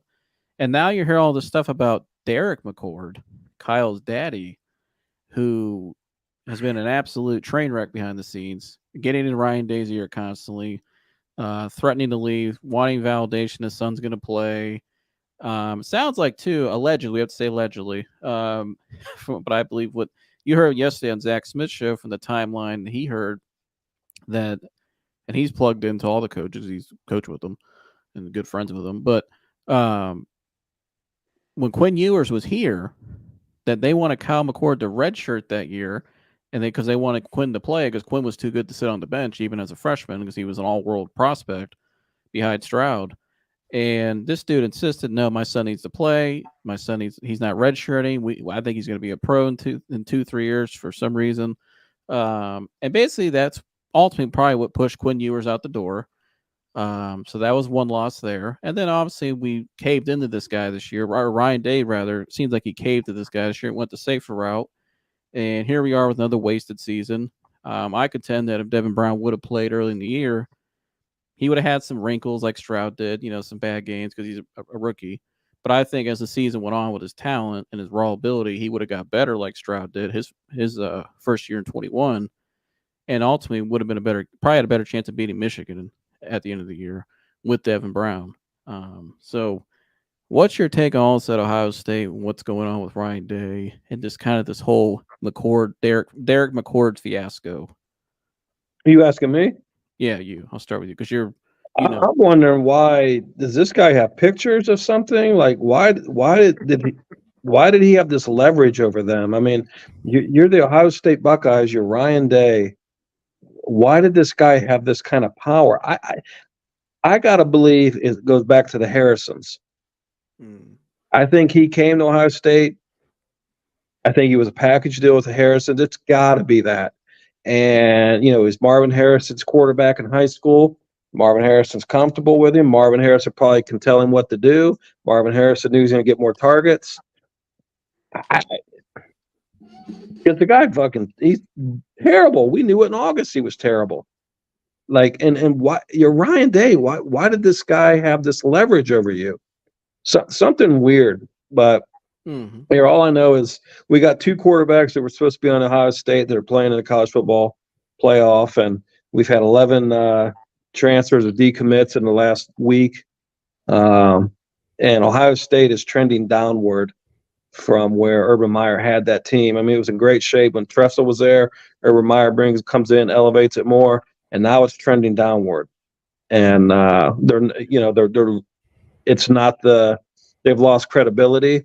And it's not one of the most desirable places to be now in college football. Well, I asked Zach today about with the secondary. We had a lot of guys in the secondary transfer out, and I think a lot of this too is kind of actually Ryan Day filtering out the roster a little bit, which I don't have a problem with. Like we got some guys here that probably shouldn't be here, but I do agree with you. They're trending down a little bit, but I also think McCord leaving though I think is addition by subtraction. Yeah.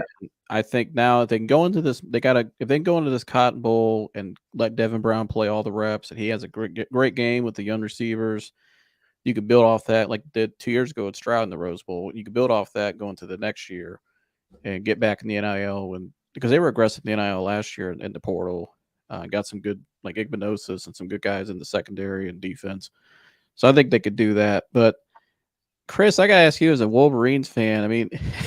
I don't know. You heard. I mean, I kind of gave it a rundown. What do you think of this Derek McCord and this? What is Ryan Day doing, caving into this guy for Kyle McCord? Why is Ryan Day still at Ohio State? Is my question. You guys didn't make the playoffs. At what point do you just say, "All right, we're going to go our separate ways"? He has lost. Can we fire Stefanski first? I mean, playoffs. As a Michigan fan, obviously I enjoy Ryan Day being there. I just don't understand why he's there. I honestly, he's losing commits. He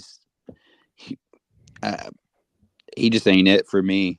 And the fact that you're going to let a subpar quarterback's dad tell you how it's going to be just makes it even worse. I mean, that's something else. But I am hearing Cam Ward is someone that you guys are, going after in the portal. Which I don't mind if they go after someone in the portal. I mean, I think Cam's okay, although he had like 11 fumbles last year or this past season. 8 of them were actual fumbles, like they were turnovers. He's got some upside. I don't mind if they go in the portal to get. I think it's good to have competition in the room to push guys. But honestly, I think they have the guy. I think they just need to actually let him play now and just let him go. But I think too, like Dad, you heard his press conference the other day. Ryan, go ahead. Sorry, if you're Ryan Day, I don't know if you want to play Devin Brown in that game against Missouri, because if he looks the part, it is all bad for you. Well, I agree, but I think then you have. I think it's already all bad now. I think I knows you know what I mean. Everyone knows it. It's out. It pretty much just guarantees that you should be out as the coach. The fact that isn't he going to leave anyway?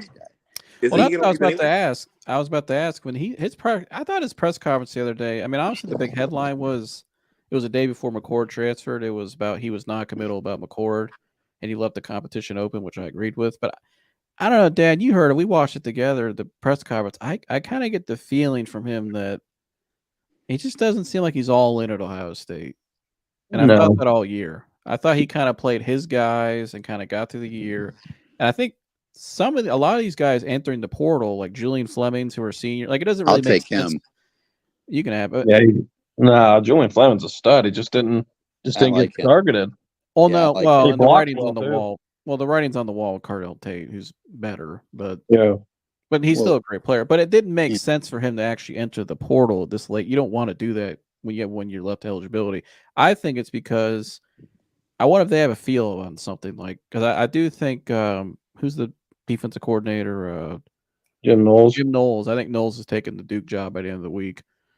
So now you're out of defensive coordinator. I thought this all year and had a feeling. I think he's leaving. I really do. I think after the bowl game, I think he's going to leave. I think it's too much pressure for him. I think that's why you're seeing a lot of his guys that he recruited are now in the portal. But you might be right. And guys decommitting because these guys know, these agents know.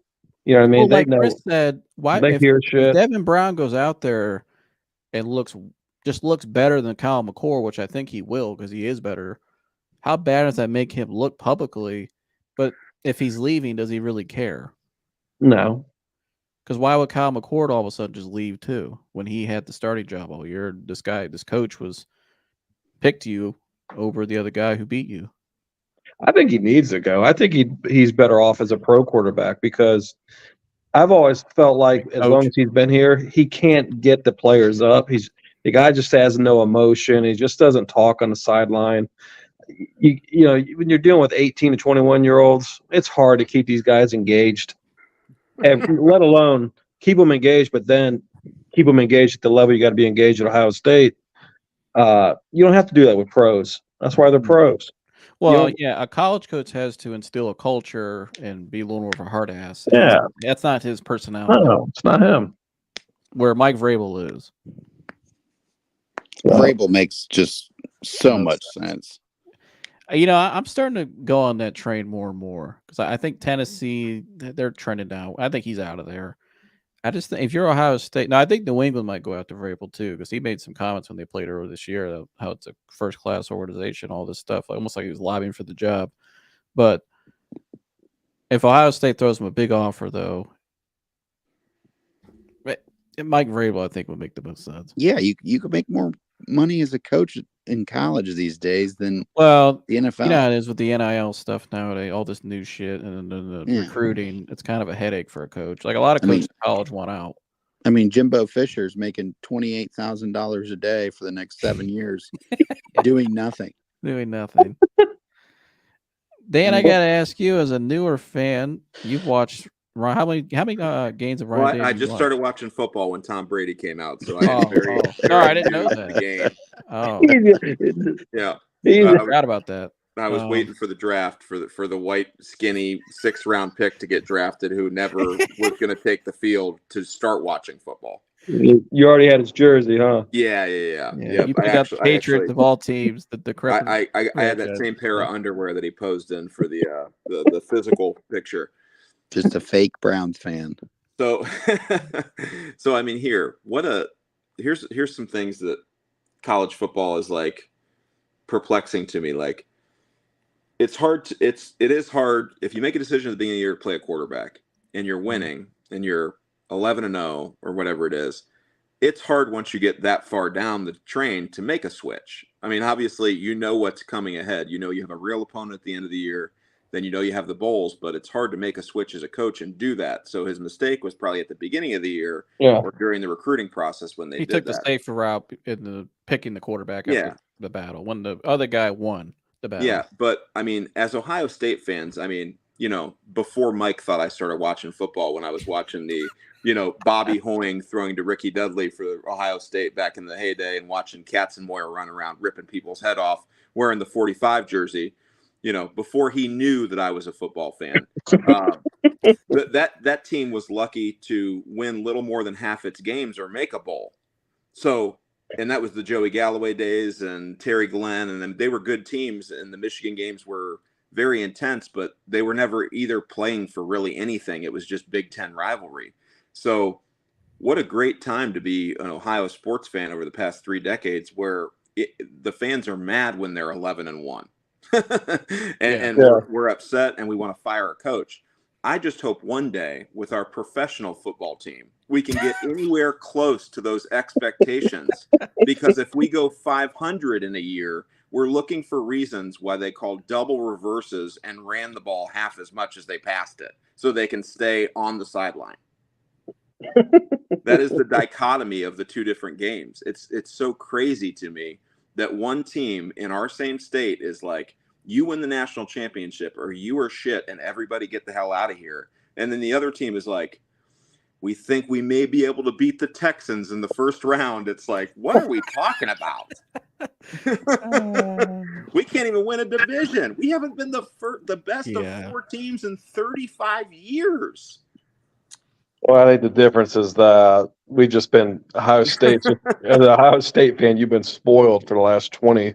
It's called culture. It's called a foundation, a standard that,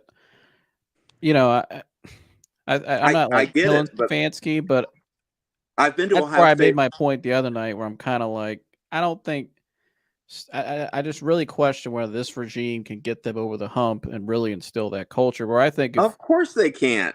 All right, because you just haven't seen it in 4 years. I mean, they can't. That's what I'm saying. It's too inconsistent. It's too inconsistent for me, and that's why I'm kind of like, if I can get a Bill Belichick or even a Jim Harbaugh, I got to do it, because those guys are CEOs. They're great. I mean, tremendous coaches, obviously.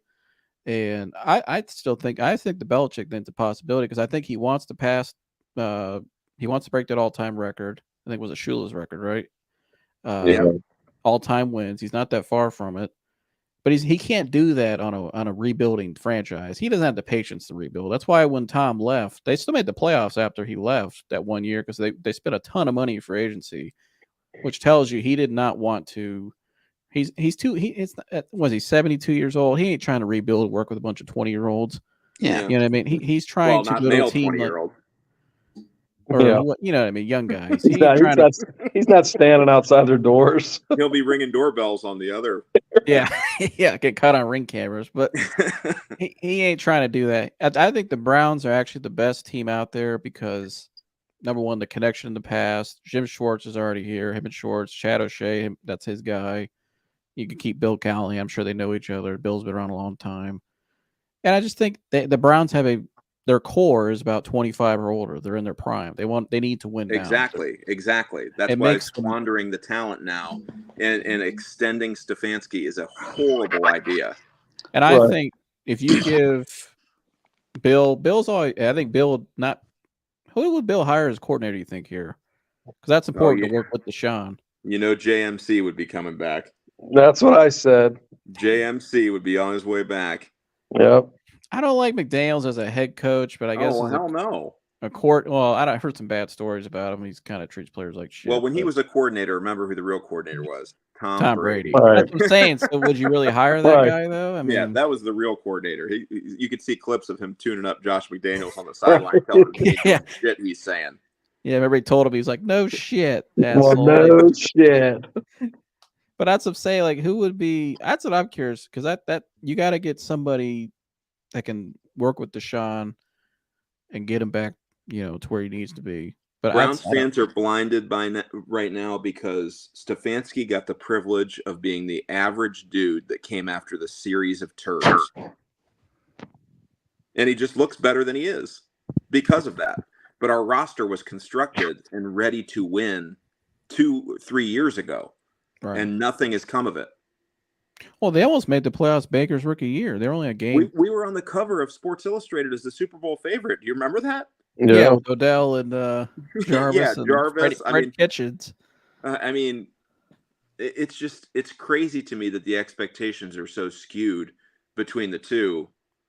And I hope one day that we can think about, like, if we lose a game in the division, we're like pissed off at our coach. It's like, dude, the Houston Oilers and the Jacksonville Jaguars have both won our division more recently than us, and neither one is defunct and the other one's not in our division. Well, I don't think too, like, this is where I kind of like where Chris, your lines, I think, are so set up, because you look at the Ravens, they have John Harbaugh. You got all those teams like that, right? They got the coach. They're the same team every year. You know what to expect from them. They have a standard because they're the coach. We don't have that. I don't think Stefanski hasn't shown that to me. He's not. And you have to have that in a small market like Cleveland. I mean, guys, honestly, like, I love Mike, but dude, I mean, we're all football guys here. He ain't it. He just isn't. I mean, we You're can talking about pretend. Stefanski, right? Not Mike. Yeah. Well, yeah. Okay. I mean, here we all see the same game. It's Right. No matter how you slice it or how you want to. I mean, your argument is, well, he's 7-5 and he can get in the playoffs. Cool. He has a great defense. You should be in the playoffs. We're in a like 1-point differential with one of the best defenses I've ever seen play. But if you're anemic on offense and can't do anything on offense, and you can blame quarterbacks and you can blame all this other stuff you want, but his offense hasn't really been good all in his whole time there. And we all know there ain't no dude in that locker room when Kevin Stefanski's up there. They're all probably like laughing, like, dude, shut up. You ain't doing nothing with your freaking beard. Get out of here. And the fact that he challenged that, and I don't care. You could say he was just mad and just wanted extra time to yell at the ref, but that was just stupid. Oh, I thought it was a stupid challenge too, because my dad and I looked at each other like, what is he seeing? Right. Yeah. But I think it was more just his pride. But I'm gonna be honest with you though, Dan, you saw this when my dad and I watched the game together Sunday. We both thought, because Mike sent me that report from Diana Rossini, I think it was the night before, talking about, I put this on the screen the other day, which this is what they said about Baker in January 2021, that they were on the same page, they were bringing him back, and we saw that played out. So I think the same thing happened there. I think when you watch Stefanski, he looks like a guy who, like on Sunday, he looked like he needed to win that game for his own sake. Yeah, he did. He looks very tense. He's getting more pissed off than he usually has. He does has. not want to be 7-6 going to play the Chicago Bears. I promise you. Well, no, I'm saying, like, he looks like a guy whose job's on the line, where I hear all these other people saying, like, no, he's safe and they're bringing him back. I just don't believe that. And I don't. No, he's stressing. I think he's not safe at all. And I don't think, even if they do make the playoffs, I agree with you. I think the bar has to be the AFC Championship game with him. And if he doesn't reach it, which I don't think they would make it that far, even if they got in the playoffs, which I think they will, but I don't think they're going to make it that far. But if I had to bet, then he's gone. He's just not that guy that he's not the guy that gets you over the hump. No, he's not. He got you out of the gutter, and he's just not the guy that's going to take you. It's like when Doug Collins. It's like when Doug Collins was coaching the Bulls all those years, and they, Mark Right. Jackson. or Warriors. Mark Jackson and Golden State. All that. I thought Mark kind of got the raw deal a little bit. I But do too. I think more Doug, and then but they had to bring in Phil Jackson because he got him over the hump. Or you know what I mean? Just I Yeah, think or Rick same thing. Carlisle with the Pistons, and then they brought in Larry Brown. Larry Brown. Yeah. It's the same thing here. It's not that Kevin's a bad football coach. I think he could be a good coordinator somewhere, but he's just of not. course. Well, He's the coordinator. yeah, He's a coordinator. That's what he he's is. doing a shitty job of coordinating for us right now. No, well, if he went back to his gig in Minnesota, I think he's all right. But you know what I mean. He's like, But I agree. I mean, I don't despise the dude. It's just like I'm watching the best version of the Browns on many facets that I've seen. it's being In the 5 years I've been watching football, according to Mike. But in those 5 years, that I've just recently become a football fan, I'm watching the best version of the Browns that I've been able to watch, and I'm like, my gosh, if I'm JOK and I'm on defense and I'm flying sideline to sideline and I'm holding other teams to under 14 points, I'm fucking pissed at my coach that's calling offensive plays. mhm. Like Kareem Hunt's grandchildren will be living in houses that are paid for by the fact that he catches screen passes and runs over defensive backs. And we can't figure out a way to get him in space. And that guy needs all the money he can get for his careers, And we can't figure out a way for Kareem Hunt, who built his entire career on getting to the second level against smaller opponents and forcing his will on them in Kansas City, and was an MVP candidate when he came out, running all over the field. We let him touch the ball 12 times a game with a 38-year-old quarterback that we just got out of the YMCA. That's not guys, rocket science. Guys, Dan brings up a good point. If they lose that game to Jacksonville and you're 7-6, 7 seasons over. Well, but if you lose to Chicago at 7-7, does Stefanski even make it past that week?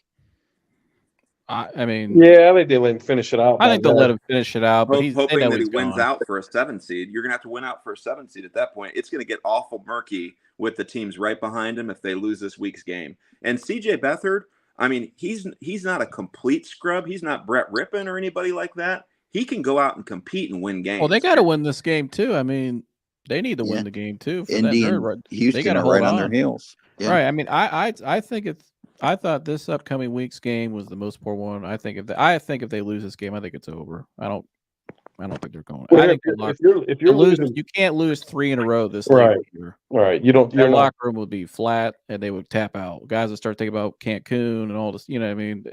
I think we got to score 20 plus points to win, and we haven't done that in 3 weeks. Yeah, you're just banking on the defense. No, you're right. And how capable are you guys of scoring 20 plus points? Is Amari Cooper out? I don't know. I think he's so. in concussion protocol. I think. Yeah.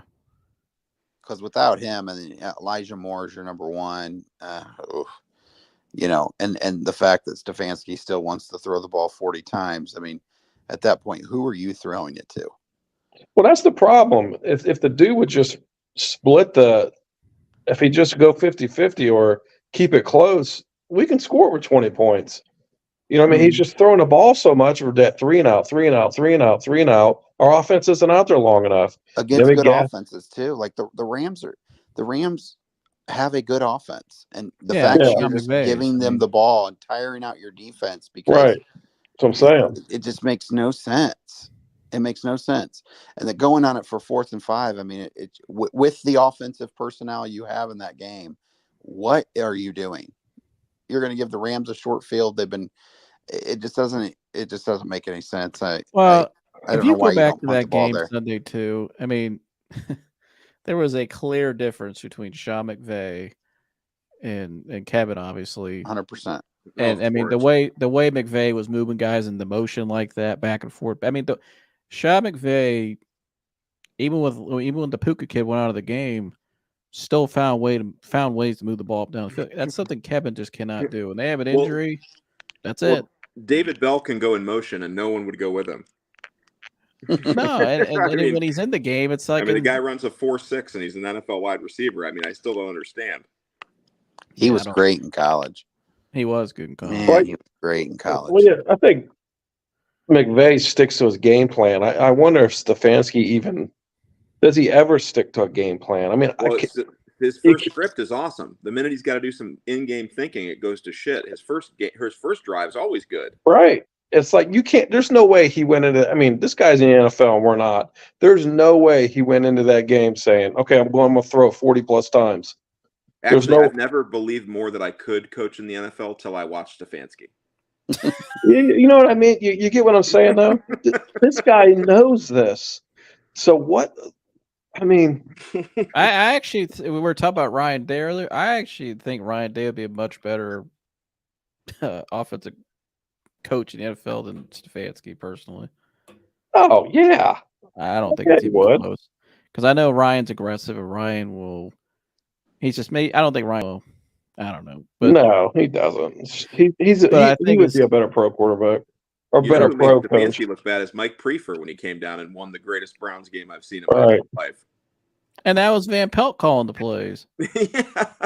Like I can't tell you how many people I've had people leaving our comments on some of these videos that are hitting me up saying, "Man, why don't he just let Van Pelt call the plays?" I mean, we like, dominated the Steelers for three quarters till they started to come back at the end, but that was a dominant Browns game. I haven't seen anything like it since, really.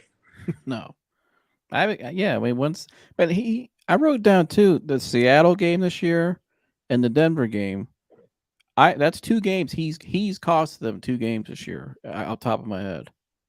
Well, it's only a matter of time before Deshaun Watson comes back and gets frustrated with Stefanski big time if they do leave him around, because Deshaun Watson's already worried about the next bag of money. He already is. He's trying to worry about that next bag of money because he ain't staying in Cleveland. Believe me, when that contract's up, he is Atlanta, Carolina, Miami, LA bound. He gone.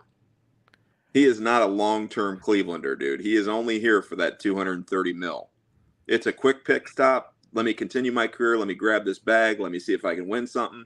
But he's got to start putting some good shit on tape. And if Stefanski's not helping him do that, he's going to be costing him money, and Deshaun's going to want to blow him right out.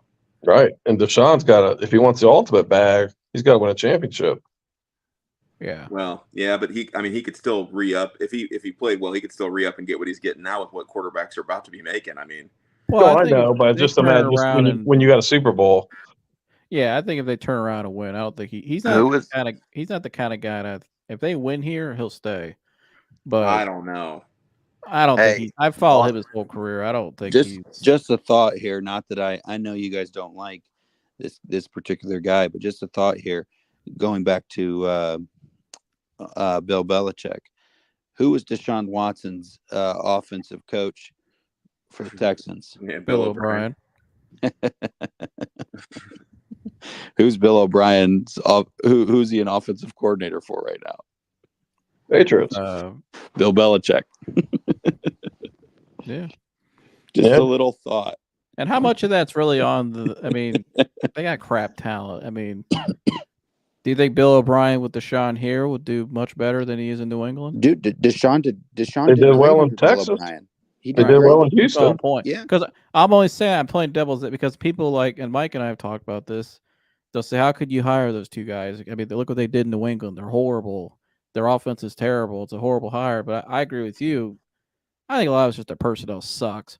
And Bill's just not very interested in rebuilding. That's why he's just rolling out there with whatever. Here, at some point, it runs its course. Right. You know what I mean? It's time for something new, and that's okay. There's a new challenge, and I gotta believe the guy goes back to where he started.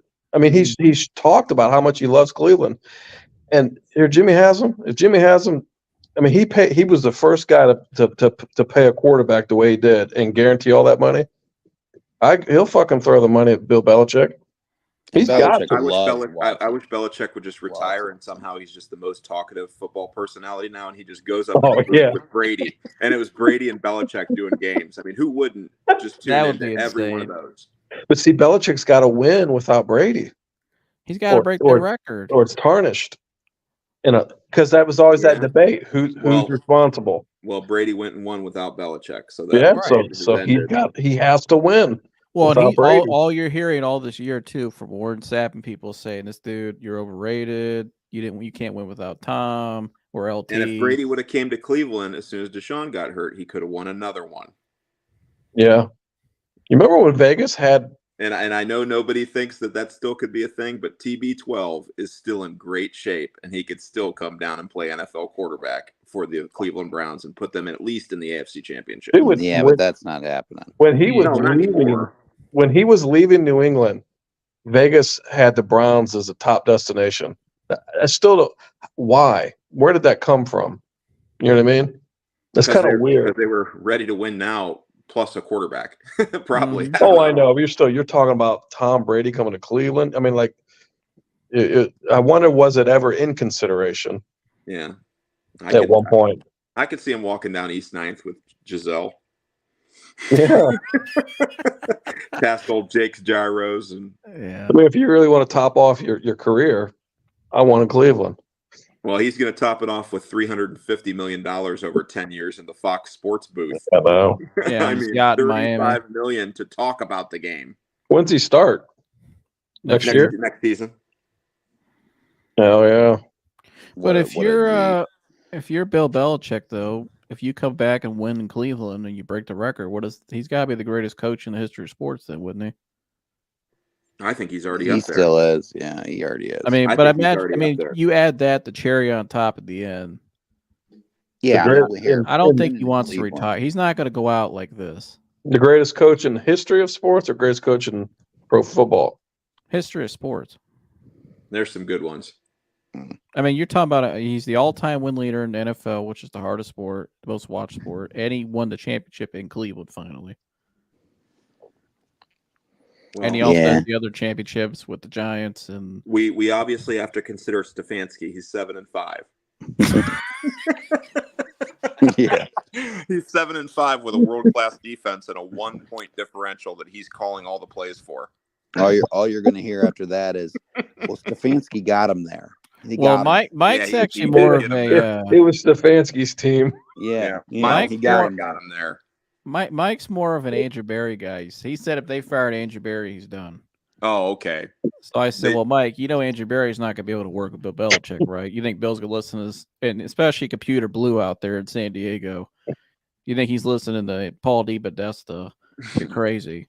Right. They should have fired Andrew Berry after they watched Amon-Ra St. Brown catch a pass and realized that they had Anthony Schwartz on their sideline.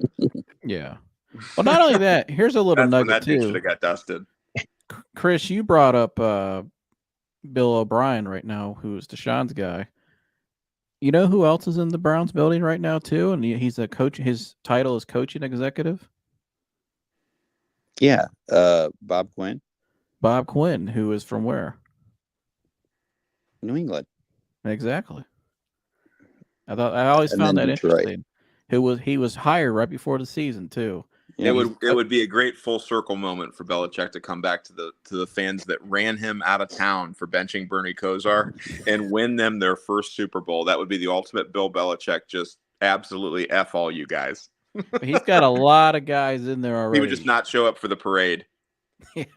I would root for it, other than if they played the Lions. Statue of me, and I still hate all of you.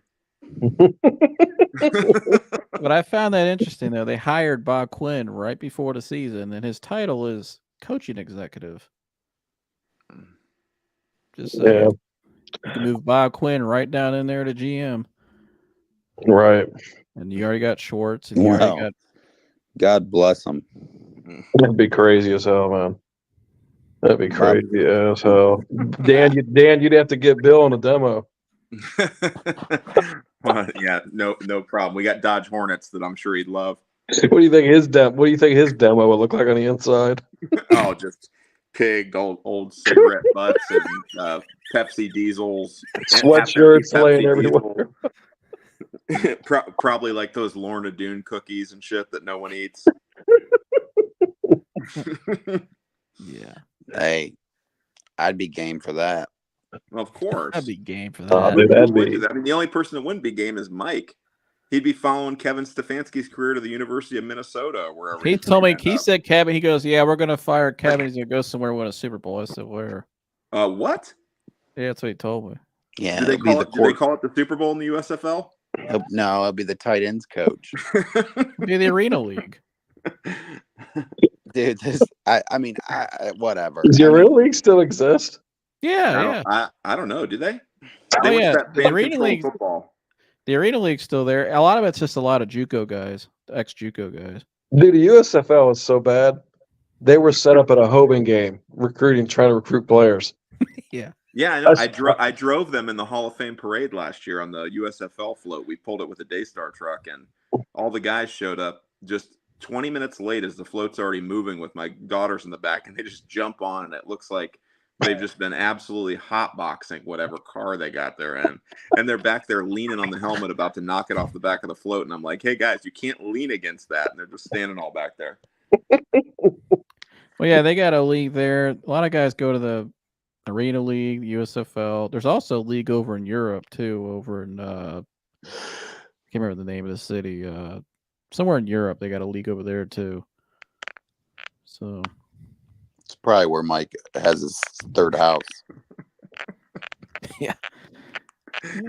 Big Barcelona Dragons fan. Poor Mike. Mike, why'd you have to get me off real? I mean, I'm sorry. I had to come on here after you tried to annihilate my football fandom. I could see you when he said that shit. You're Yeah. like, oh, hell no. Oh, We hell all no. knew it was coming. Oh yeah, they got a league in I- Amsterdam. I'm sitting there with my wife, and she hears the comment. She looks right at me, and goes, "Good Go night." ahead.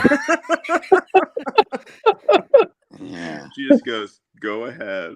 She Yeah. just could see just the flame in my eye ignite for what was being said about me on a YouTube, which we already have YouTube haters, by the way. Our buddies sends me and Chris those comments about the YouTube haters on me and Chris's commentary. Yeah, did you hear what some guy said about you? He's like, he said you were trying to flex your watch. I'm like, Yeah, it's he's an holding the Apple camera Watch. like this. It's an Apple Watch. Yeah, I'm like, I'm what do not- you mean? You can go buy one. I mean, yeah, there's some weird ones out there. Well, Joe, you know who sends me and Chris all the negative comments, right? You know, Sanders does. He sends them all. Oh, he does? Yeah, he like Oh, he was he supposed to celebrates come it. on. Sanders was in the store the other day last week, and I was like, dude, come on the fucking podcast, dude. I'll send you the link. You're coming on. He's like, all right, I'll come on. He brought it up too. All So that's going to turn into is just a gambling podcast. We're going to be talking about spreads and Yeah. lines I'm and fine with over-unders.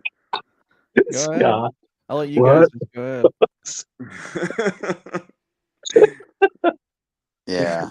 Sanders loves to spread the hate. He texted me and Chris to show us our hate comments that we've never seen before, and we're like, "Wait a minute, what?"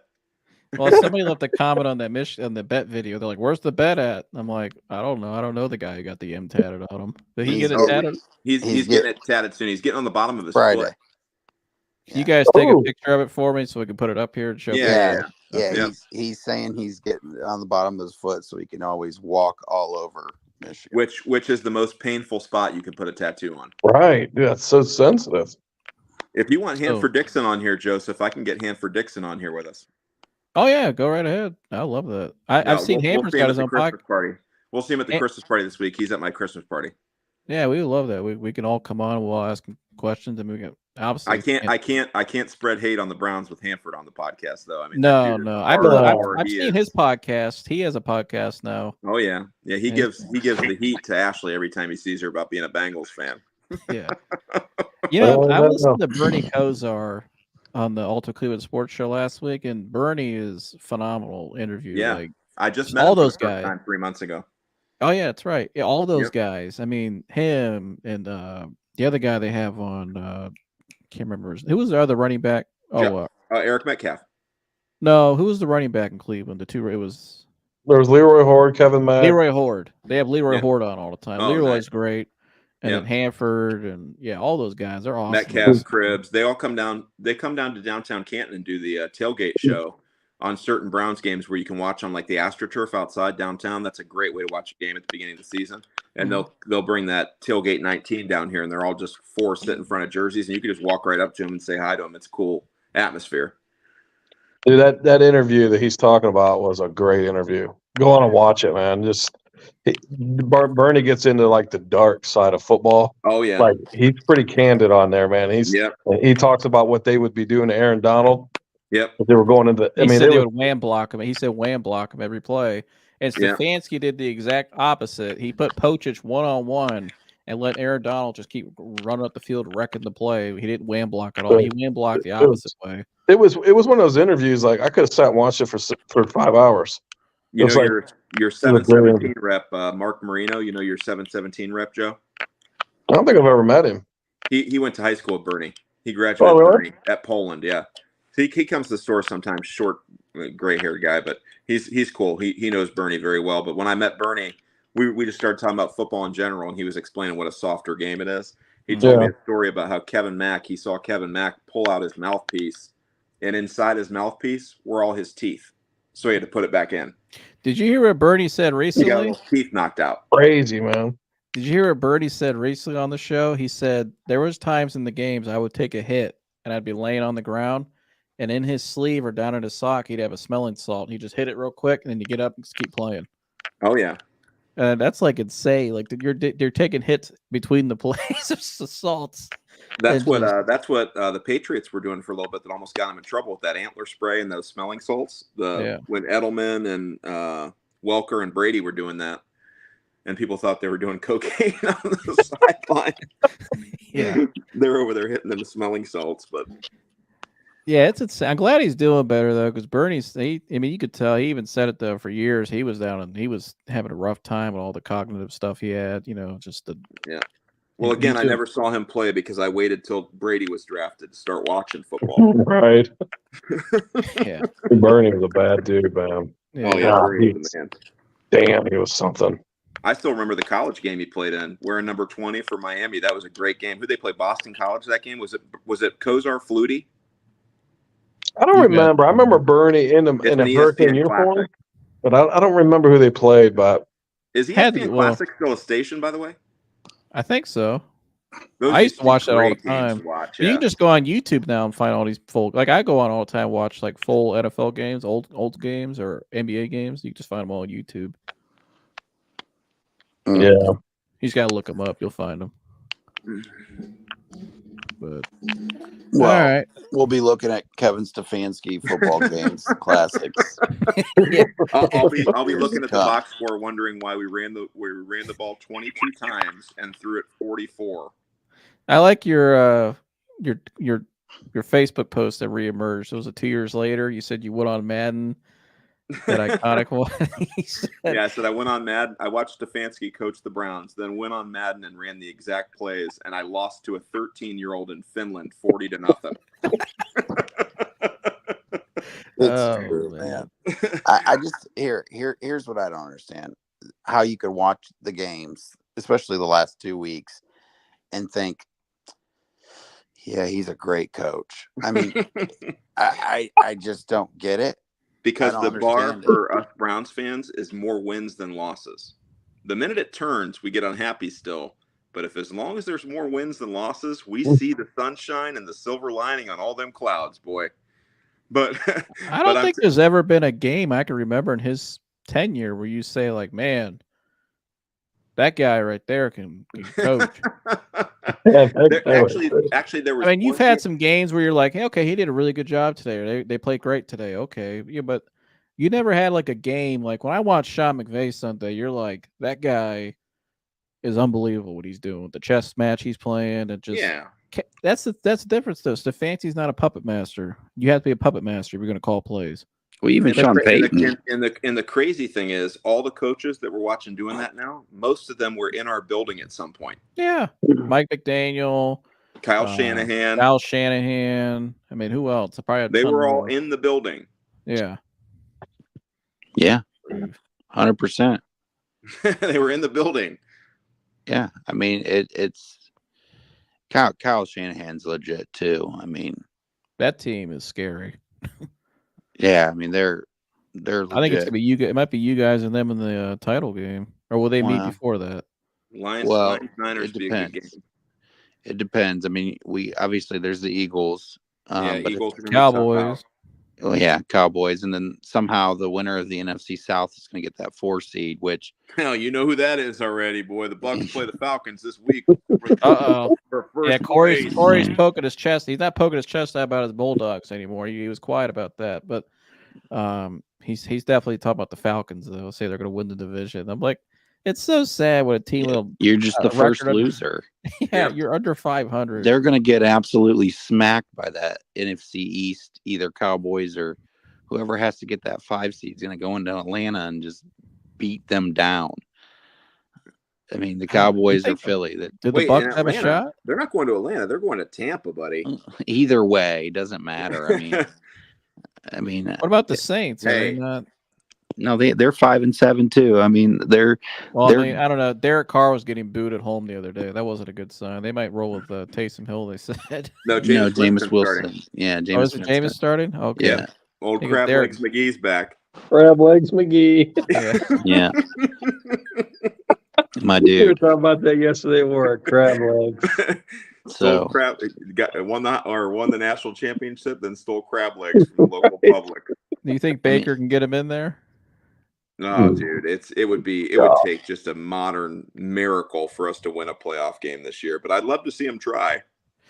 Yeah. I'd love to Wow. see him try. Wouldn't that be some shit if I watched Baker win 2 playoff games, one for the Browns and one for the Bucs? I gotta say, I got to shout out for Guy because we did it the other, but I got to do it again. Well, number one, speaking of Tampa, my buddy Deshaun in Wisconsin, they're going down to play LSU down there at that bowl game.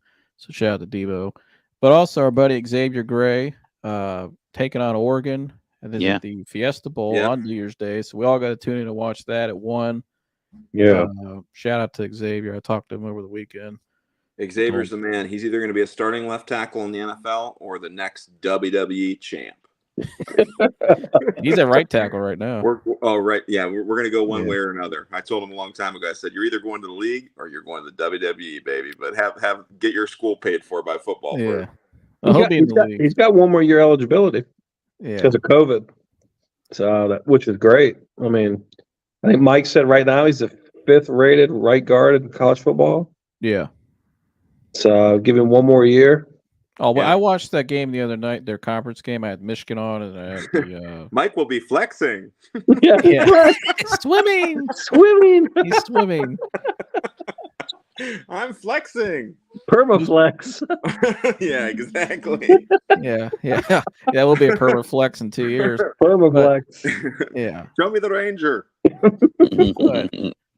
No, but I watched him in that. I've been watching him all year, but that game the other night, they ran right behind him the whole game. And it was just an absolute. Mike's over my store more than his store. He comes over all the time. Yeah. He'll come over and sit up like a used car and just hangs out at our store. Hey, he misses you guys. Didn't he used to sing to your name tag when you left? He had your name tag.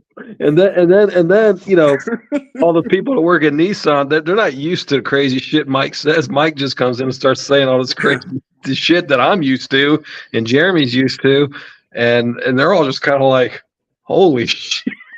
I mean, stuff I can't even say on here, but that's just Mike. But Mike, yeah. Yeah.